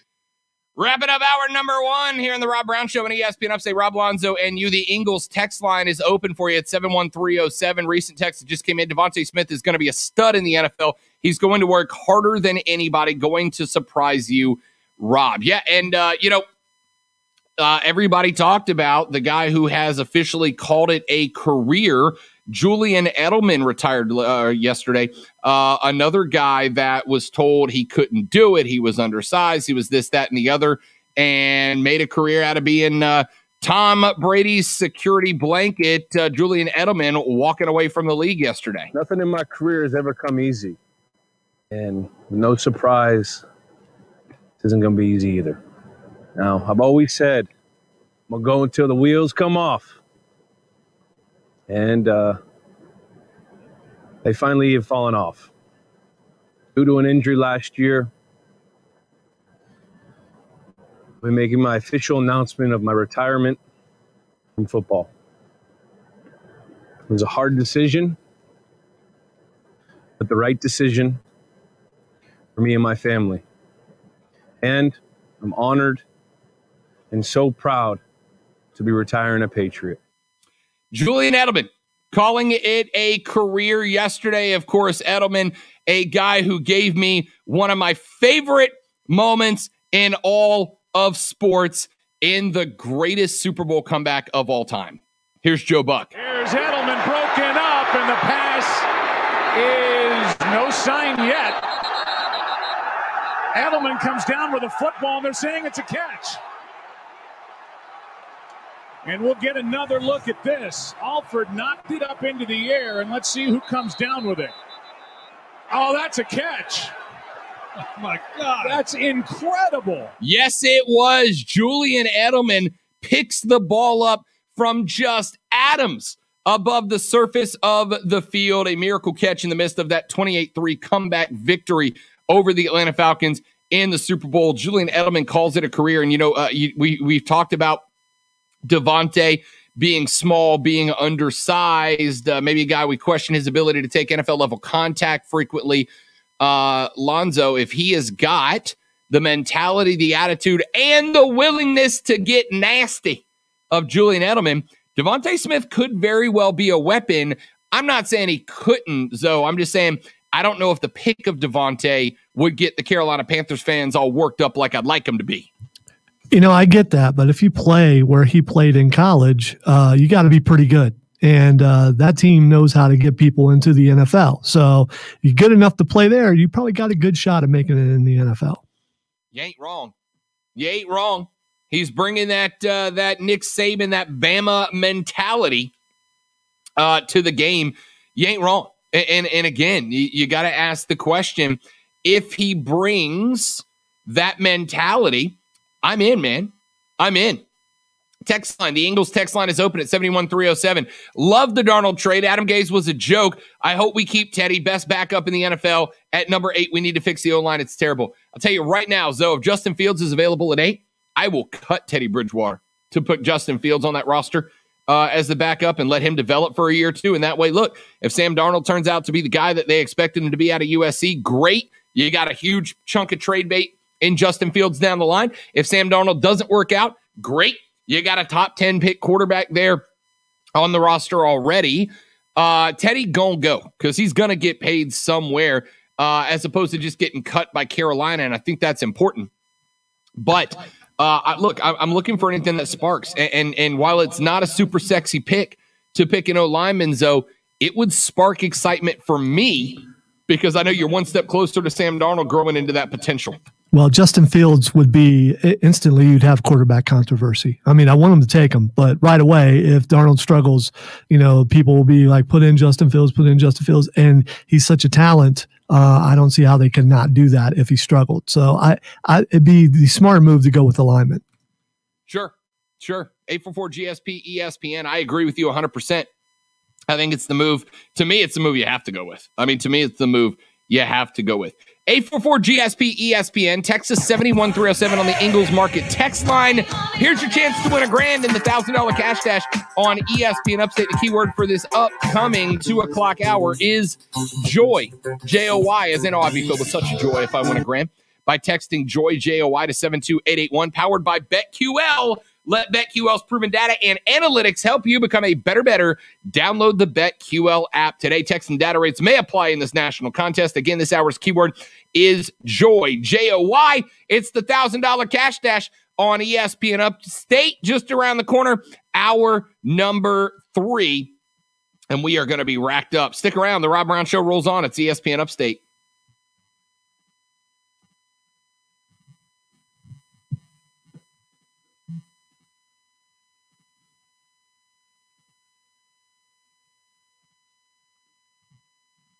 ESPN Upstate.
All right, so 80s, 90s wrestlers, I got to pick a T-shirt, the classic old school style T-shirt.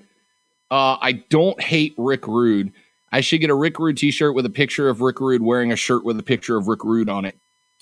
It's multidimensional. It's an amazing thing. Yeah, it's Rick Rudeception. let's see. I'm trying to think what's off the table. My basis, and I wouldn't pick this one, so it doesn't matter. But my basis, Tommy, has already got the Hulk Hogan shirt. I think I'm going to have to fight my lead singer because, and they had this conversation without me last night, but he wants Roddy Piper, and I love me some Hot Rod. So I think I may fight him for the Hot Rod shirt. How are you playing the guitar wearing a kilt, though? You act like I have not done that. I don't know. That's what I'm asking. Yes, I do wear kilts when we play occasionally. And I will also tell you that there is no one less afraid of consequences and repercussions, Lonzo, than a drunk 48 to 55-year-old woman in a bar when she wants to know what's under the kilt. I didn't need to know that. Well, now you do, because I didn't know it either until I found out her hand. On ESPN Upstate. Warning. Man, check this out. For an official Rob Brown lockdown. Represents being real. Yeah. Real, unfiltered sports talk manufactured locally for the Carolinas. Lockdown. This is the Rob Brown Show. Yeah. Only on ESPN. ESPN Upstate.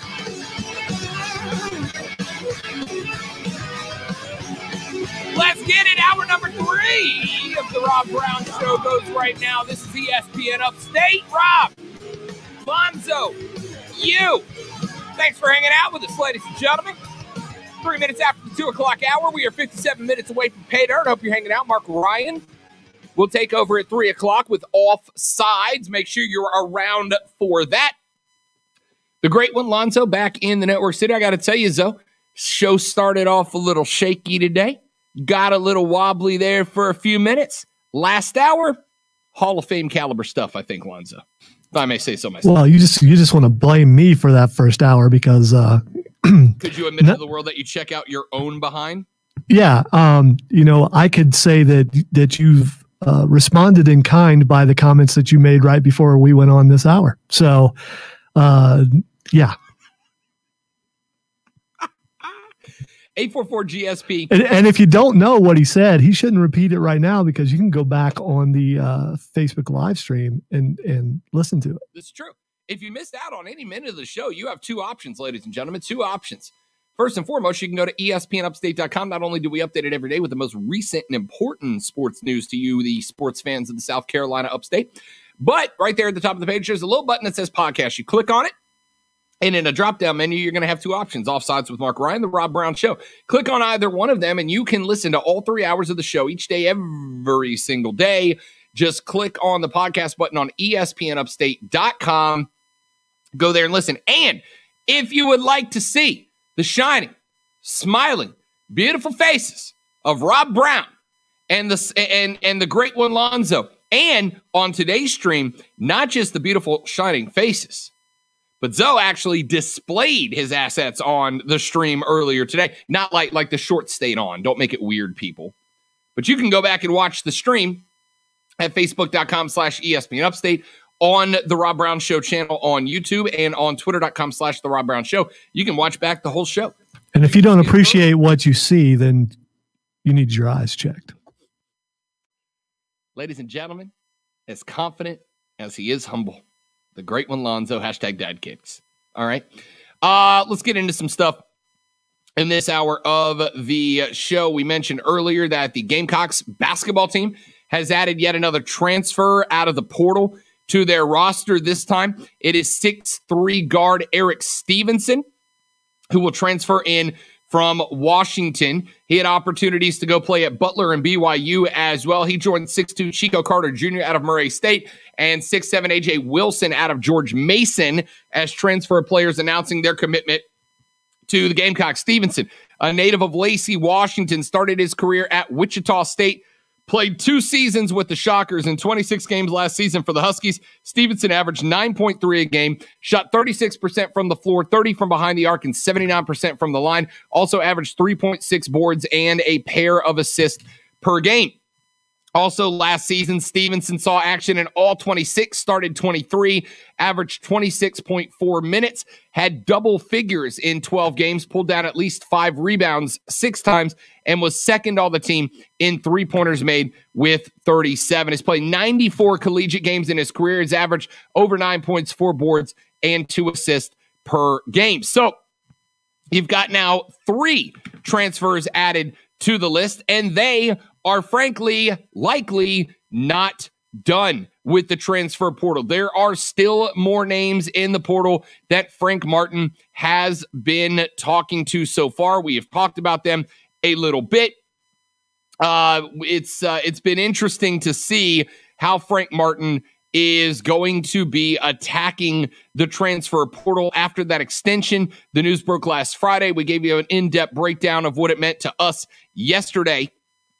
But as we have talked about there, Zoe, I think the impetus on Frank Martin to get it right has really revved up.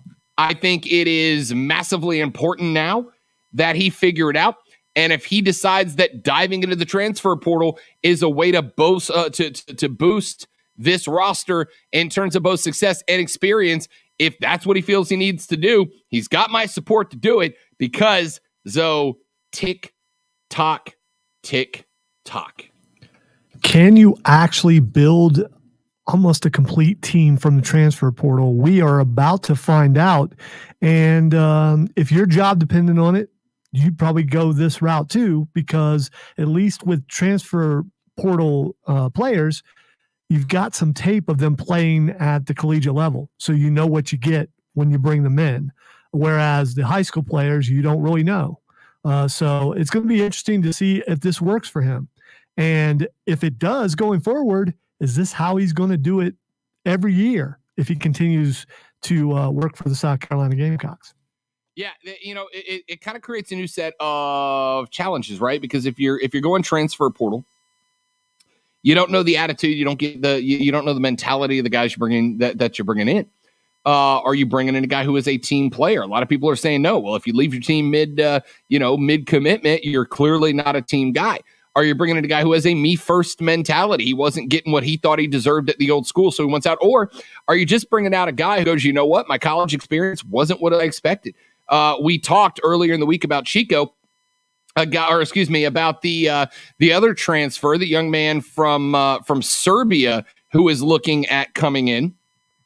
And they asked him why. Why would you be leaving South Dakota State to come here and play ball? And he said, because I have a visa that requires me to attend an in-person class, at least one per semester. Philippe Brock is his name.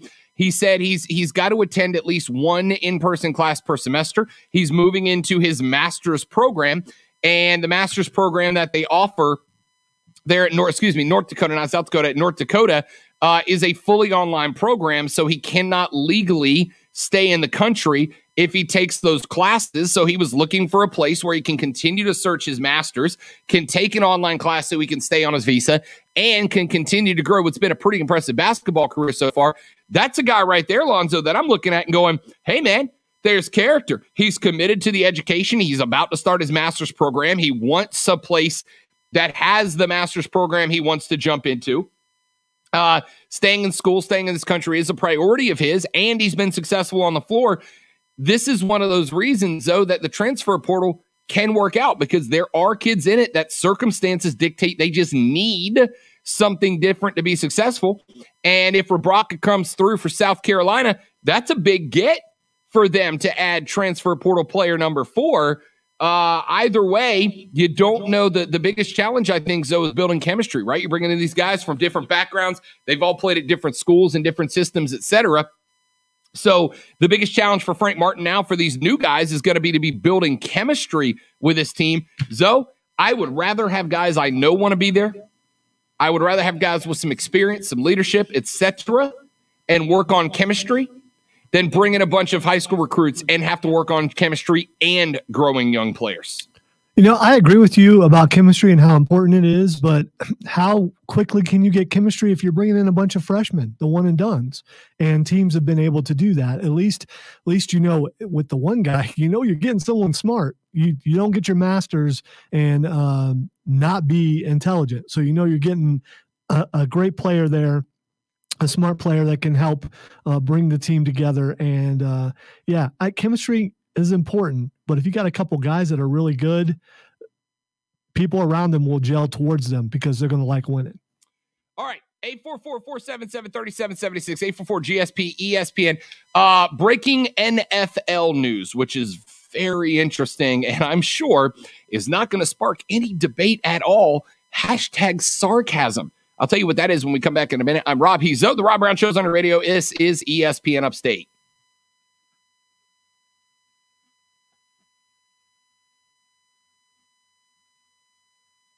The Rob Brown Show. Listen on your computer and tablet at espnupstate.com.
AutomotiveMap.com.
I didn't realize how early I went out to the break. I swore we were deeper than that, and I didn't look at my clock.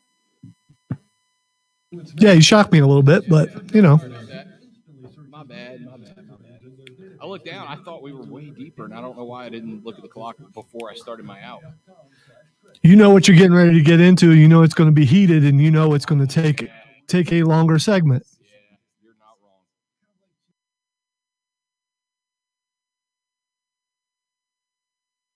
Chances are you and I are on opposite sides of it, too. I guess we'll see. I guess we shall.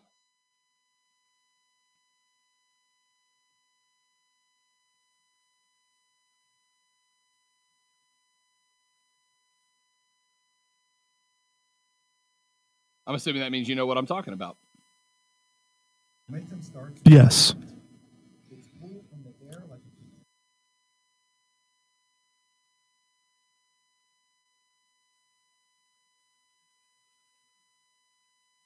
Momentum is how we 20 seconds.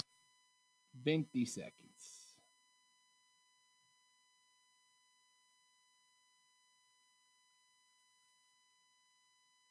Opinions wanted. Well, opinions are like, what was I? Everybody has one. Call 844-GSP-ESPN. Local sports talk on the Rob Brown Show on ESPN Upstate. The Rob Brown Show rolls on. This is ESPN Upstate. Rob Alonzo, you breaking news on Twitter this afternoon. And it is relatively interesting as we talk about exactly what is going on with the National Football League. We got this breaking news on ESPN Upstate, powered by radio.com, odyssey.com, and sports, and presented by BetQL. Become a better, get smarter to beat the books. Download the BetQL app or visit BetQL.com today. Tom Pelissero is on Twitter this morning. Tom is a reporter for the NFL Network. He has published a memo from the National Football League informing clubs today that any team employee who refuses a COVID-19 vaccination without bona fide medical or religious ground will be barred from Tier 1 or Tier 2 status and thus have restricted access within the team facility and will not work directly with players per the source. The memo, which is directed to chief executives, club presidents, general managers, and head coaches, comes straight from the commissioner's office. It says, quote, in the past few months, our country has made great strides in producing and distributing COVID-19 vaccines to the point that all adults should be eligible to be vaccinated by next week. Many states have already expanded eligibility to persons as young as age 18. And as reported at the annual meeting, more than 1.5 million doses have been administered at club facilities. Later this month, we will begin our voluntary offseason programs and hold the college draft. The offseason program will continue to operate with the same highly effective health and safety protocols based on most current medical and public health information. Our primary focus at all times will remain the health and safety of everyone associated with the NFL. In light of expanded vaccine eligibility, it is appropriate now to take further steps to educate about and promote vaccine availability and acceptance within the NFL. Accordingly, all clubs are expected to take the following steps. A, use your stadium or training facility as a vaccination site for club staff, players, and eligible family members. This can be done through a vaccination day or its equivalent, which many clubs have already planned, or by making vaccine appointments available to your employees and their families on a convenient and regular basis. Clubs should update the league office of its plans in this respect and percentage of tiered staff vaccination by April 19th. Tier 1 and 2 employees other than players should be expected to be vaccinated unless they have a bona fide medical or religious ground for not doing so.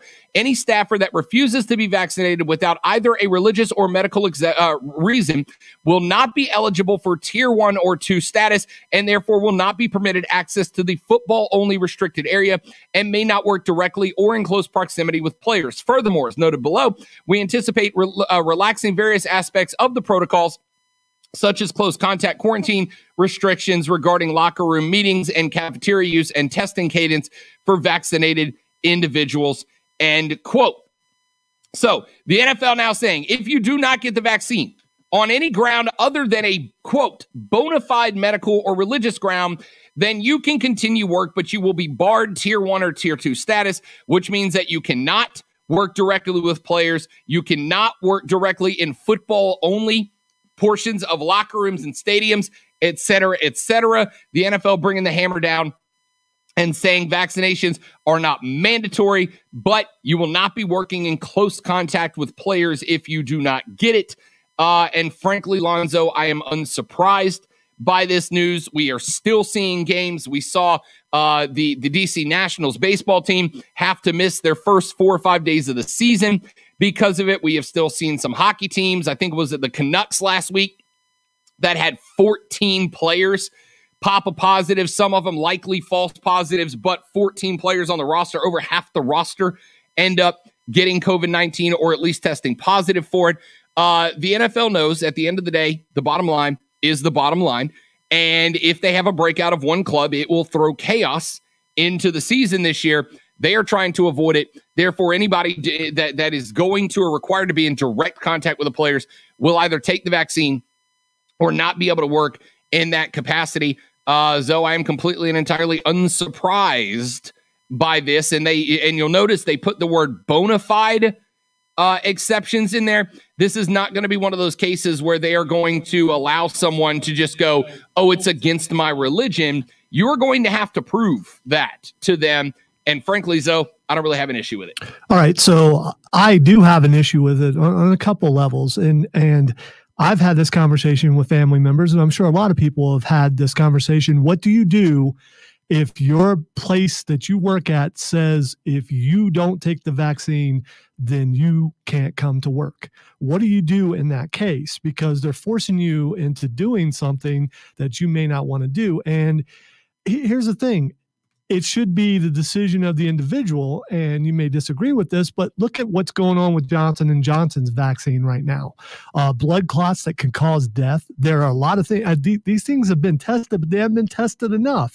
And there are people out there who want to wait for a while before they take the vaccine to make sure they're safe enough. And obviously they're not, because Johnson & Johnson's having to shut their vaccine. They're putting their vaccine on pause right now. That's what they're calling it. In other words, they're stopping it from being out there because it's causing people to die or to have blood clots that could actually cause their death. So when your job says you have to do this in order to work here, my question is, the people who take it against their will, even though they don't want to, but they need to work, what happens if this sort of thing happens to them? Can they sue the company who said they had to take it? In the end, you can always quit your job. But as more and more businesses decide to do this, then where can you work? And has the NFL, are they ready for lawsuits? Because if someone takes this because they have to for work, there will be lawsuits and they will lose a lot of money. So, a couple of responses. First and foremost, I saw the Johnson & Johnson story. I was looking at it during the last break, coincidentally enough. The blood clotting story is interesting. 6.8 million doses of the Johnson & Johnson vaccine have been distributed so far. They have found 6 cases of blood clotting. Now, I'm not saying that it's not smart. I'm not saying nothing, but they found 6 cases. So you have about a 1 in, let's say, 1.175 million chance of having that impact you. So you might be one of the people who dies, but you might not. But if you want to work here, Wait. So my question would be then, why is that not a good argument to shut down for COVID, right? That was the big argument against it was, the death rate is so low as to be inconsequential. So when people are dying from COVID and people call for a shutdown, it's a horrible idea. But a 1.175 million in 1.175 million chance that you get a blood clot from the vaccination. And that's enough to say people shouldn't have to take it. Now, I'm not arguing, for the record, just to be abundantly clear, I'm not arguing in favor of mandatory vaccinations. I am not. One more time to be clear, not. What I am saying is that a place of work, if they say you must receive the vaccine in order to continue, not even to continue to work, but to continue to work in this one particular aspect of your job, yeah, they ought to have the right to do that. They ought to have the right to do that. And it is up to you, employee in place of employment, to decide whether or not that stipulation is one that you're willing to work under. If we come to work tomorrow and the big boss says from now on all on-air employees must wear a suit and tie every single day. I mean, I would do it, but I'm sure there are some people who hate suits and ties, and they might very well go, I've never had to do this in any other station. I don't want to do it here, and start looking for another gig. But that's kind of a light analogy. It's a super light analogy. Yeah, but as far as that goes, if a company decides that that's their rule, it's their company. They can decide that. I'm just concerned that once the NFL does it, then a ton of other companies do it, and before you know it, you may decide, you know what, I just don't want to work there. Well, what if there's nowhere you can go work because of this? Then it is technically mandatory. Considering the number of places of employment that never even mandated their employees wear masks, right? Until it was legally obligated by some states. There's not going to be a shortage of places that are going to say you have to get a vaccination in order to work here. All right. They wouldn't even do that for masks. So they're not going to do it for vaccinations.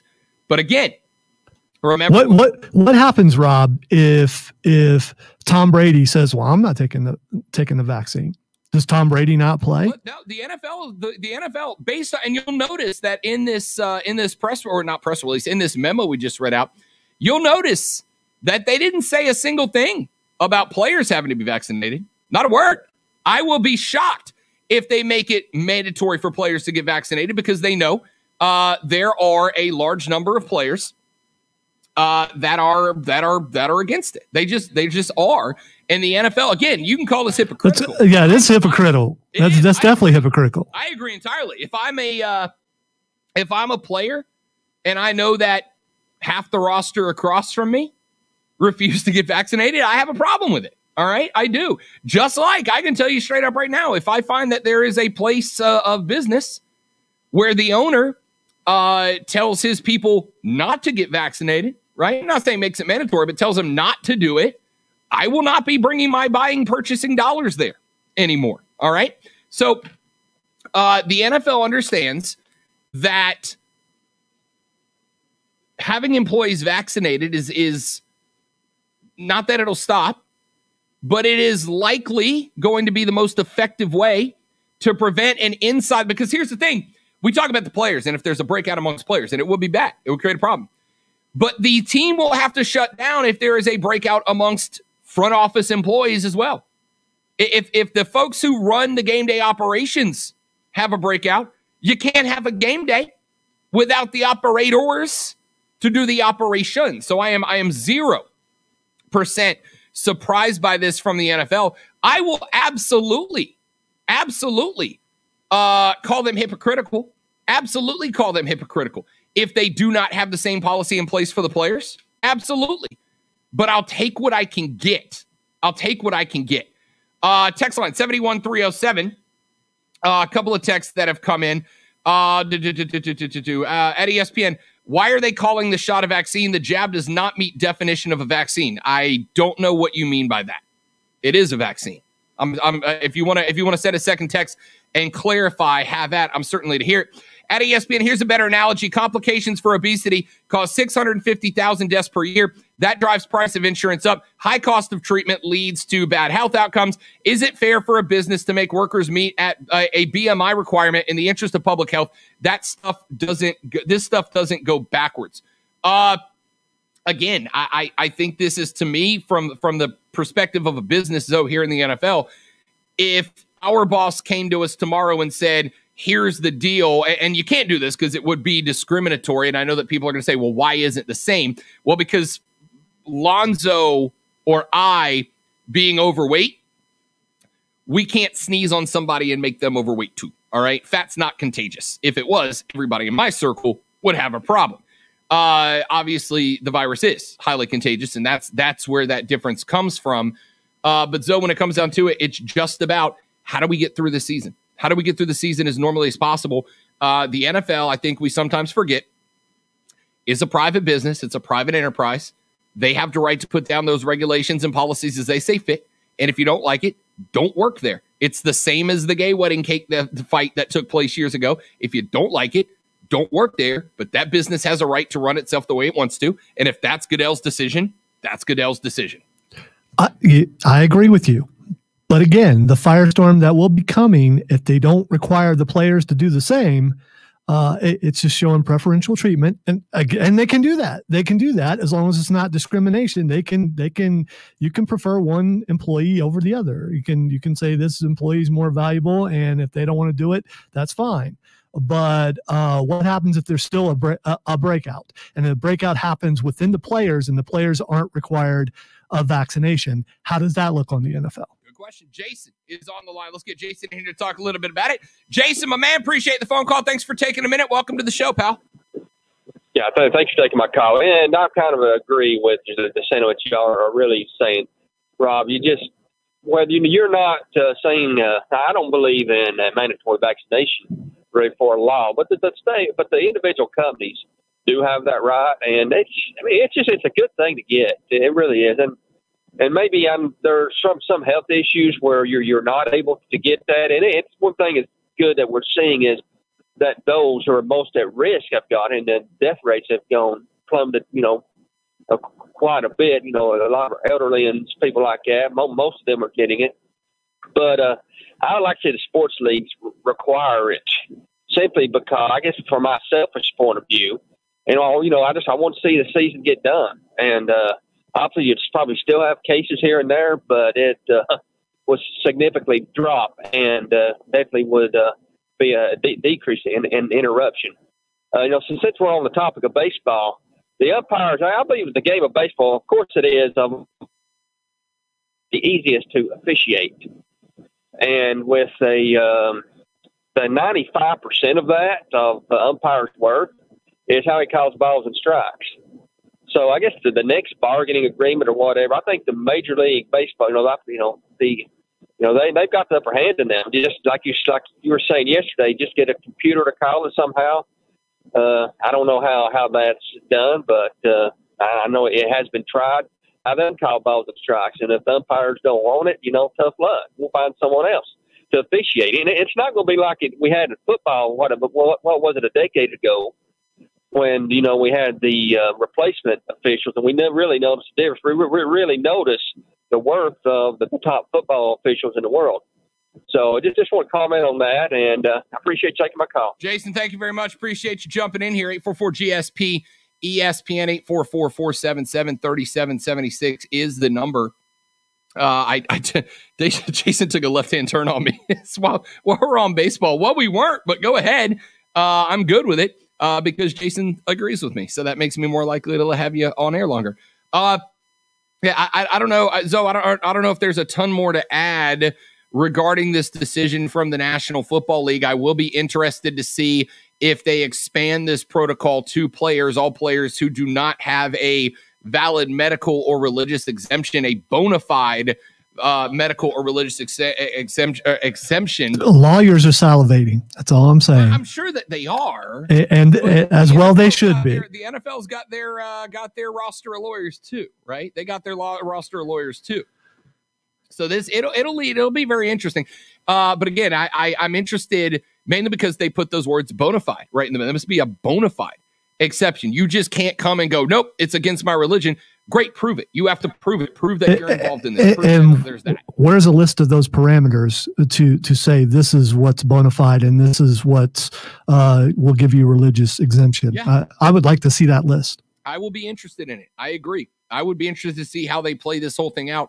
Again, it is not a mandatory vaccination request, but it is saying if you do not get the vaccination as a football office worker, you will not be granted tier 1 or tier 2 access. By the way, direct player access. It is mandatory if that's what your job is. If your only job is to be around the players and do so, then it is mandatory for you. Because then you can't do your job. Right. If you're a trainer, if you're a locker room attendant, you're exactly right. So yeah, this is. I'm going to be interested to see how this plays out. Again, for the sake of discussion, man, I've already got shot 1. My next shot is next Thursday. I'm excited about getting it done.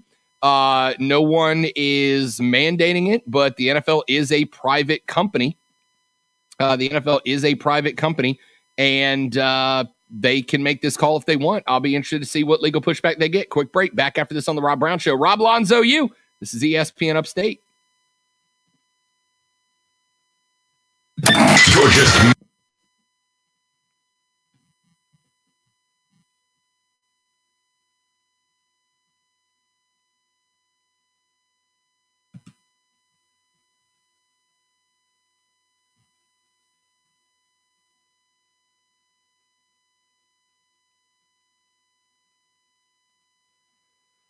Oh.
Somebody just put the Fraggle Rock theme song into my head. And down in Fraggle Rock. Down in Fraggle Rock.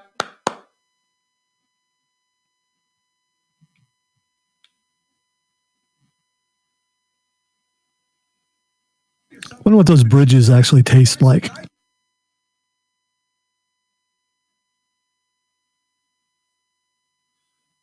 What was the bad guy's name in Fraggle Rock? I don't remember. And I don't remember the name of the little guys who build the bridges and then the Fraggles eat them.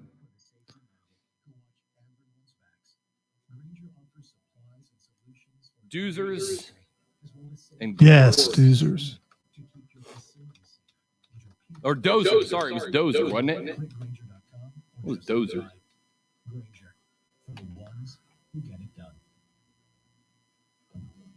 I'm looking up the bad guy in Fraggle Rock and Gorgs. Gorgs were the ones who ate Fraggles. Yeah. Fraggles, Doozers, Gorgs, and Silly Creatures.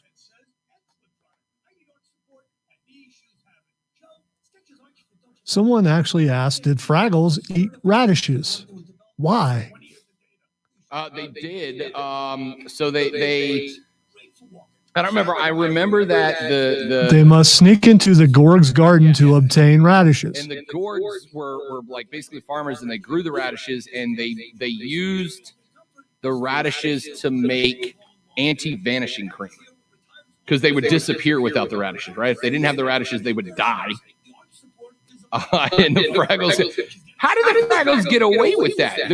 They did all the work to grow the radishes. They needed them to literally stay alive, but everybody cheered the Fraggles for stealing the radishes.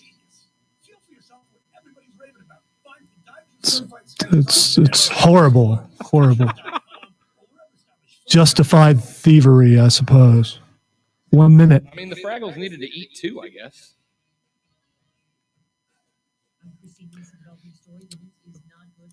QC Kinetics in the next break.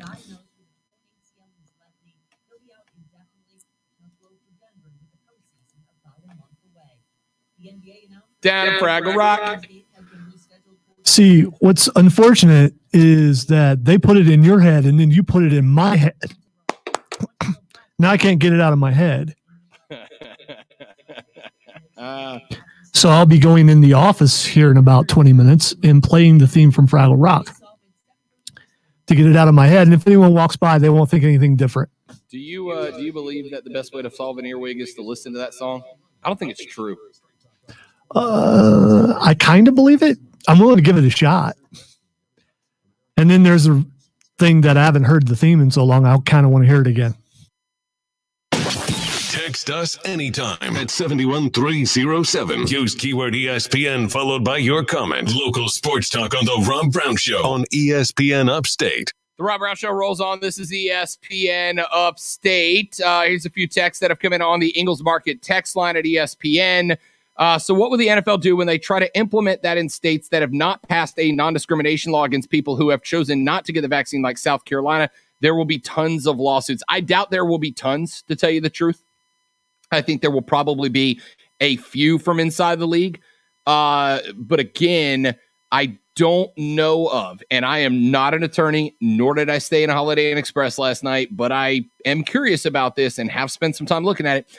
I don't know, and I think that's why they put the medical exemption and religious exemption in there. I don't know that let me put it this way. What I do know from having dated a young lady for a number of years who works in human relations, all right, and HR, human relations,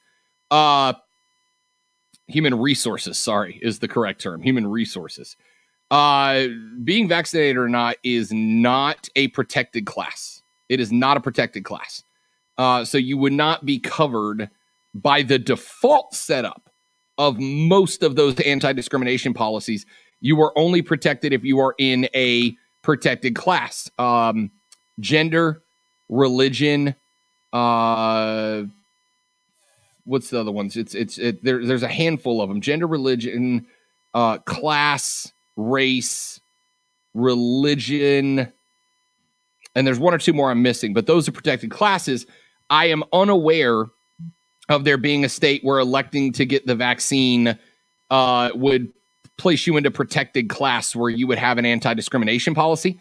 I am sure, though, that there's probably going to be a politician statewide somewhere in one of the great 50 states that is going to try to add that to a protected class so that anti-discrimination suits can be utilized. But right now I am unaware of any states that you would be protected or you would be allowed to engage in an anti-discrimination lawsuit over the vaccine. That being said, though, you don't look thrilled about this conversation, if we're being honest, on the stream. No, because it comes down to, I mean, there's a lot of things that I want to say, but I can't articulate them. And I hate that in conversations like this. It's to the point where I know I'm smart enough to understand what my stance is on something, but I cannot say it the way I want to.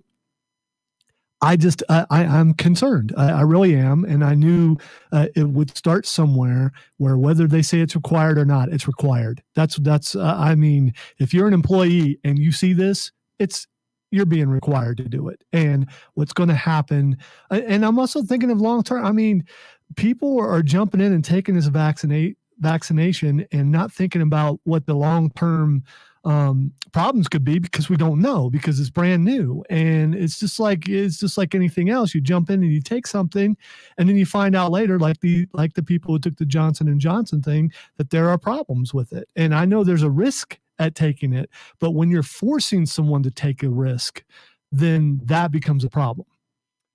Yeah, again, like I know it what a non-fortuitous time for that Johnson & Johnson story to break, as they have put their vaccination production on pause, as they have found, again, 6 cases out of 6.8 million that have been administered. I think if you do anything 6.8 million times, you're going to come up with a 1 in 1 million chance that something bad is going to happen.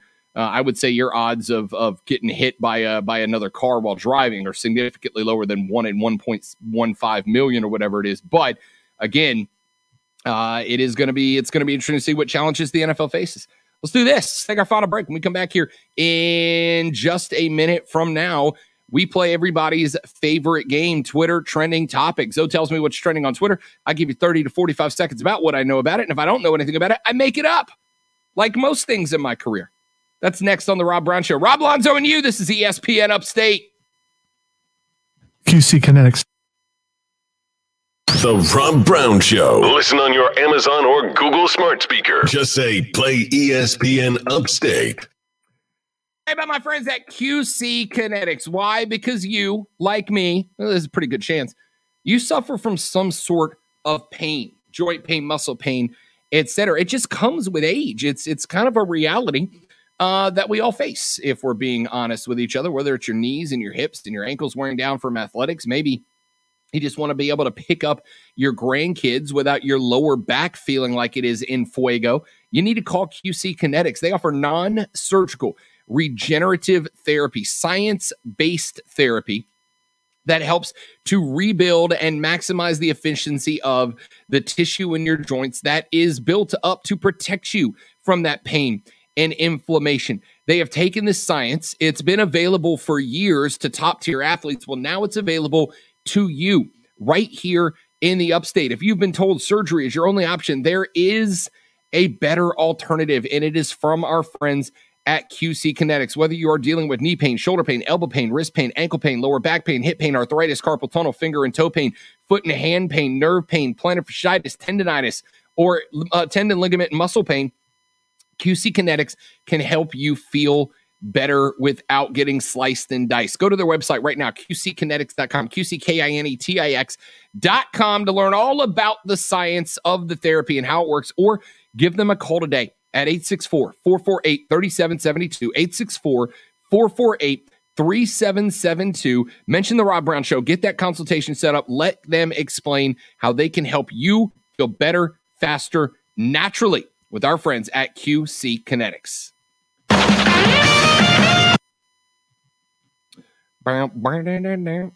Down.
Good question, Steven.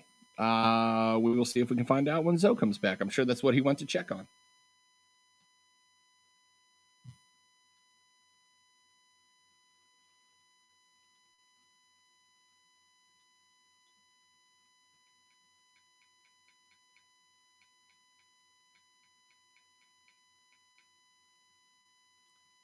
Did you see this message there, Zoe?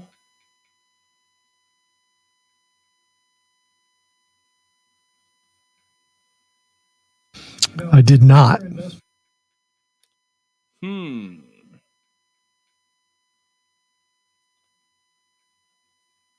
Is that on terrestrial radio, Stephen? Is that on your actual radio receiver or on the internet?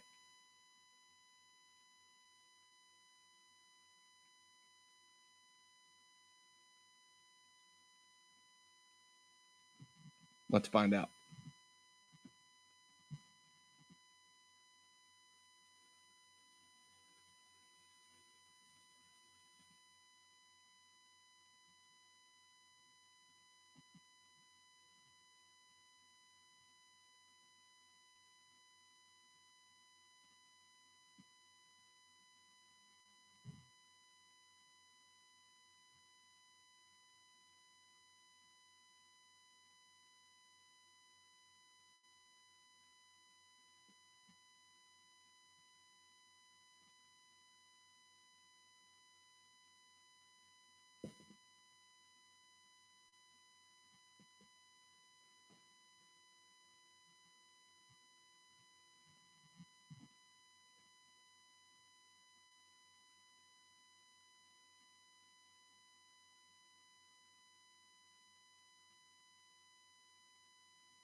One minute. 1 minute. And I've just texted engineering, so. Okay.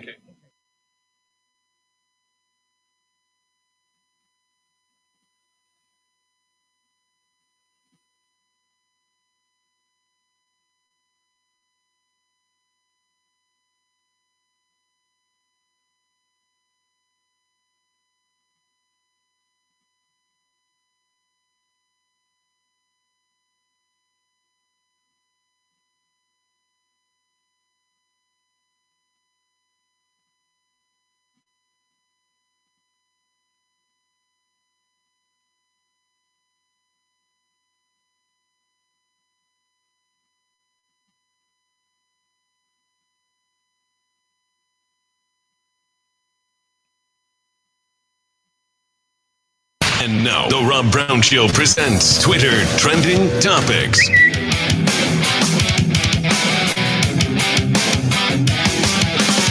Zoe's probably saying some really awesome stuff, but I can't hear him right now, so I don't know what that really awesome stuff is.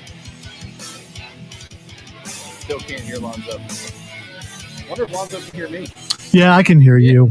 Listen, that button's a little sticky. So the listeners heard me, and I just did our normal spiel telling everyone that how smart you are about all these things that are trending, and you will know exactly what they are when I tell them. That's all I was doing.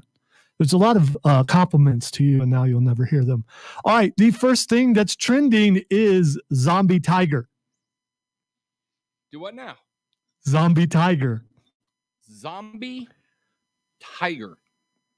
I got to tell you, though, I kind of want to cheat and look that one up. What the hell is Zombie Tiger? All right. Zack Snyder's trailer for his new movie, Army of the Dead, is just out. It's been out today. It's blowing up all over the place, starring Dave Bautista. Okay. It happens in Vegas. It is a heist movie. They're trying to steal a bunch of money. But like during a zombie apocalypse, right? Yes, yes. Okay. And there's a zombie tiger.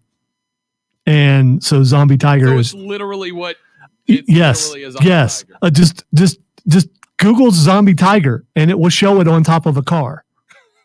And the reaction to I think it is, oh man, now they've just gone too far or something like that. So they put out a 3-minute long trailer for a movie with some Academy Award winners and Dave Bautista, directed by Zack Snyder. And the takeaway is OMG Zombie Tiger. Have you ever seen a zombie tiger before? No, I haven't. Me either. Me either. We're running out of things to zombify, and I'm totally fine with that. Well, it only makes sense that if there are zombie humans, more than likely they're going to be zombie animals. I don't think that's ever been addressed, has it? I think I've seen some zombie type animals in games. Also, is that Glenn from The Walking Dead in there? I'm not sure if that's the same actor or not. I know it's one of those ensembles where they've got a ton of people in there and you have to look real close to see. Right. I mean, there's no doubt that that's Dave Bautista. I mean, he pretty much stands out, but everybody else is like, hey, that looks like somebody I've seen in something else. And chances are all those people die. Bautista v. Zombies, I am here for it. Yeah. So, and it's going to be out in theaters and on Netflix on May 21st. I was kind of going to see it, and then I saw the trailer and saw the Zombie Tiger, and I have to see it now. Yeah, I'm good with it. Hashtag Zombie Tiger. And it's in Vegas, so chances are you know which tiger that is. That's kind of the point. And Roy can't yes. catch a break. Yes, they cannot. All right, the next thing trending is Mick Jagger. I got the moves like Jagger. I got the moves like Jagger. I got the moves like Jagger. I do not know why Mick Jagger's trending. I know we got an email earlier today that this is the 50th anniversary of, oh God, what Rolling Stones album was it? One of their earlier, like, really influential albums. But I do not know if that is the reason he is trending. All right, he's trending because he and Dave Grohl just put out a single. Oh, let's go. Called Easy Sleazy. Let's go. Which has to do with life during COVID. So, yeah, it just started trending, so I haven't listened to it yet. I have not either, but I know what I'm doing as soon as we're off the air. Dave Grohl, Lonzo, is the King Midas of music. Everything that guy touches turns to gold. He is a freaking genius, And if he's partnered up with Mick Jagger, it's going to be good. Yeah, this is going to make you mad, but I hope Mick Jagger doesn't ruin it. But I agree with what you're saying about Dave Grohl. He's the best. If he can pull this off, because I'm just not a big Rolling Stones fan, if he can pull this off, then he is the master of all things music. All right, the next thing trending, and I'm sorry that a lot of these, and I know I say I'm sorry a lot, and I guess I'm not. That's just stop apologizing for apologizing. It's a crutch thing. You know, you get rid of one crutch thing, and then you find another one, and you think you get rid of it. So the next thing trending is red wine. Red wine. UB40, by the way, red wine. You make me feel so fine. I no idea. Is it like National Red Wine Day today? It's trending because it's a study has found that moderate wine drinking decreases your chance of cardiovascular disease. Well, I'll be gosh darn. If all these benefits of drinking red wine are true, Lonzo, I am immortal. I'm going to live forever. Good for you. I'm not. So, and the final thing trending is Shannon Sharpe. Man, I'm off my game today. I'm sure Shannon probably said something dumb on TV today. Shannon Sharpe, and I do have some other things, but you've already talked about them. But Shannon Sharpe is trending because apparently he has a Twitter beef with KD going right now. And who doesn't? I mean, you know who else has had a beef on Twitter with KD? Also KD. I don't care what Kevin Durant does on Twitter anymore. But the beef is not necessarily with KD. From what I understand, it's with KD's burner account. Yeah. So it may be KD, it may not be KD. Shannon Sharpe and Kevin Durant are on the same page because Kevin Durant has also attacked himself and his burner accounts on Twitter. So there are pictures of Shannon with his shirt off, flexing, kind of telling KD to bring it, and and then a lot of people are wanting to see KD versus Shannon, and KD don't want none of that. Ooh, I think I'd take Shannon in that fight, though. I know Shannon's a little bit older. Yeah. But yeah, I'm taking Shannon in that fight for sure. I'd take Shannon in that KD can't fight. Come on. Yeah. I think I'd take Shannon Sharpe in that fight.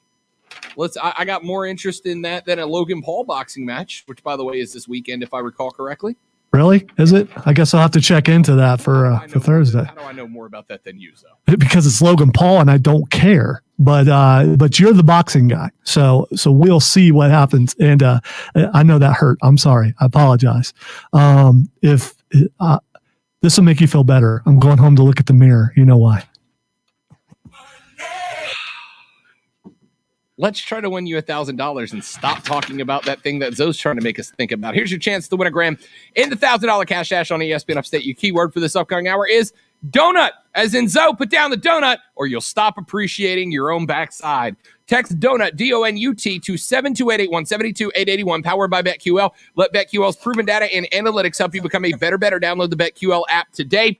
Text donut, D-O-N-U-T, to 72881 for your chance to win $1,000 in the $1,000 cash dash on ESPN Upstate. That's it for the day. Mark Ryan up next with Offside. Y'all have a great rest of your Tuesday. We're back tomorrow to try it all over again. Don't drink and drive. I'll punch you in the face. Thanks for listening to The Rob Brown Show on ESPN Upstate. Later.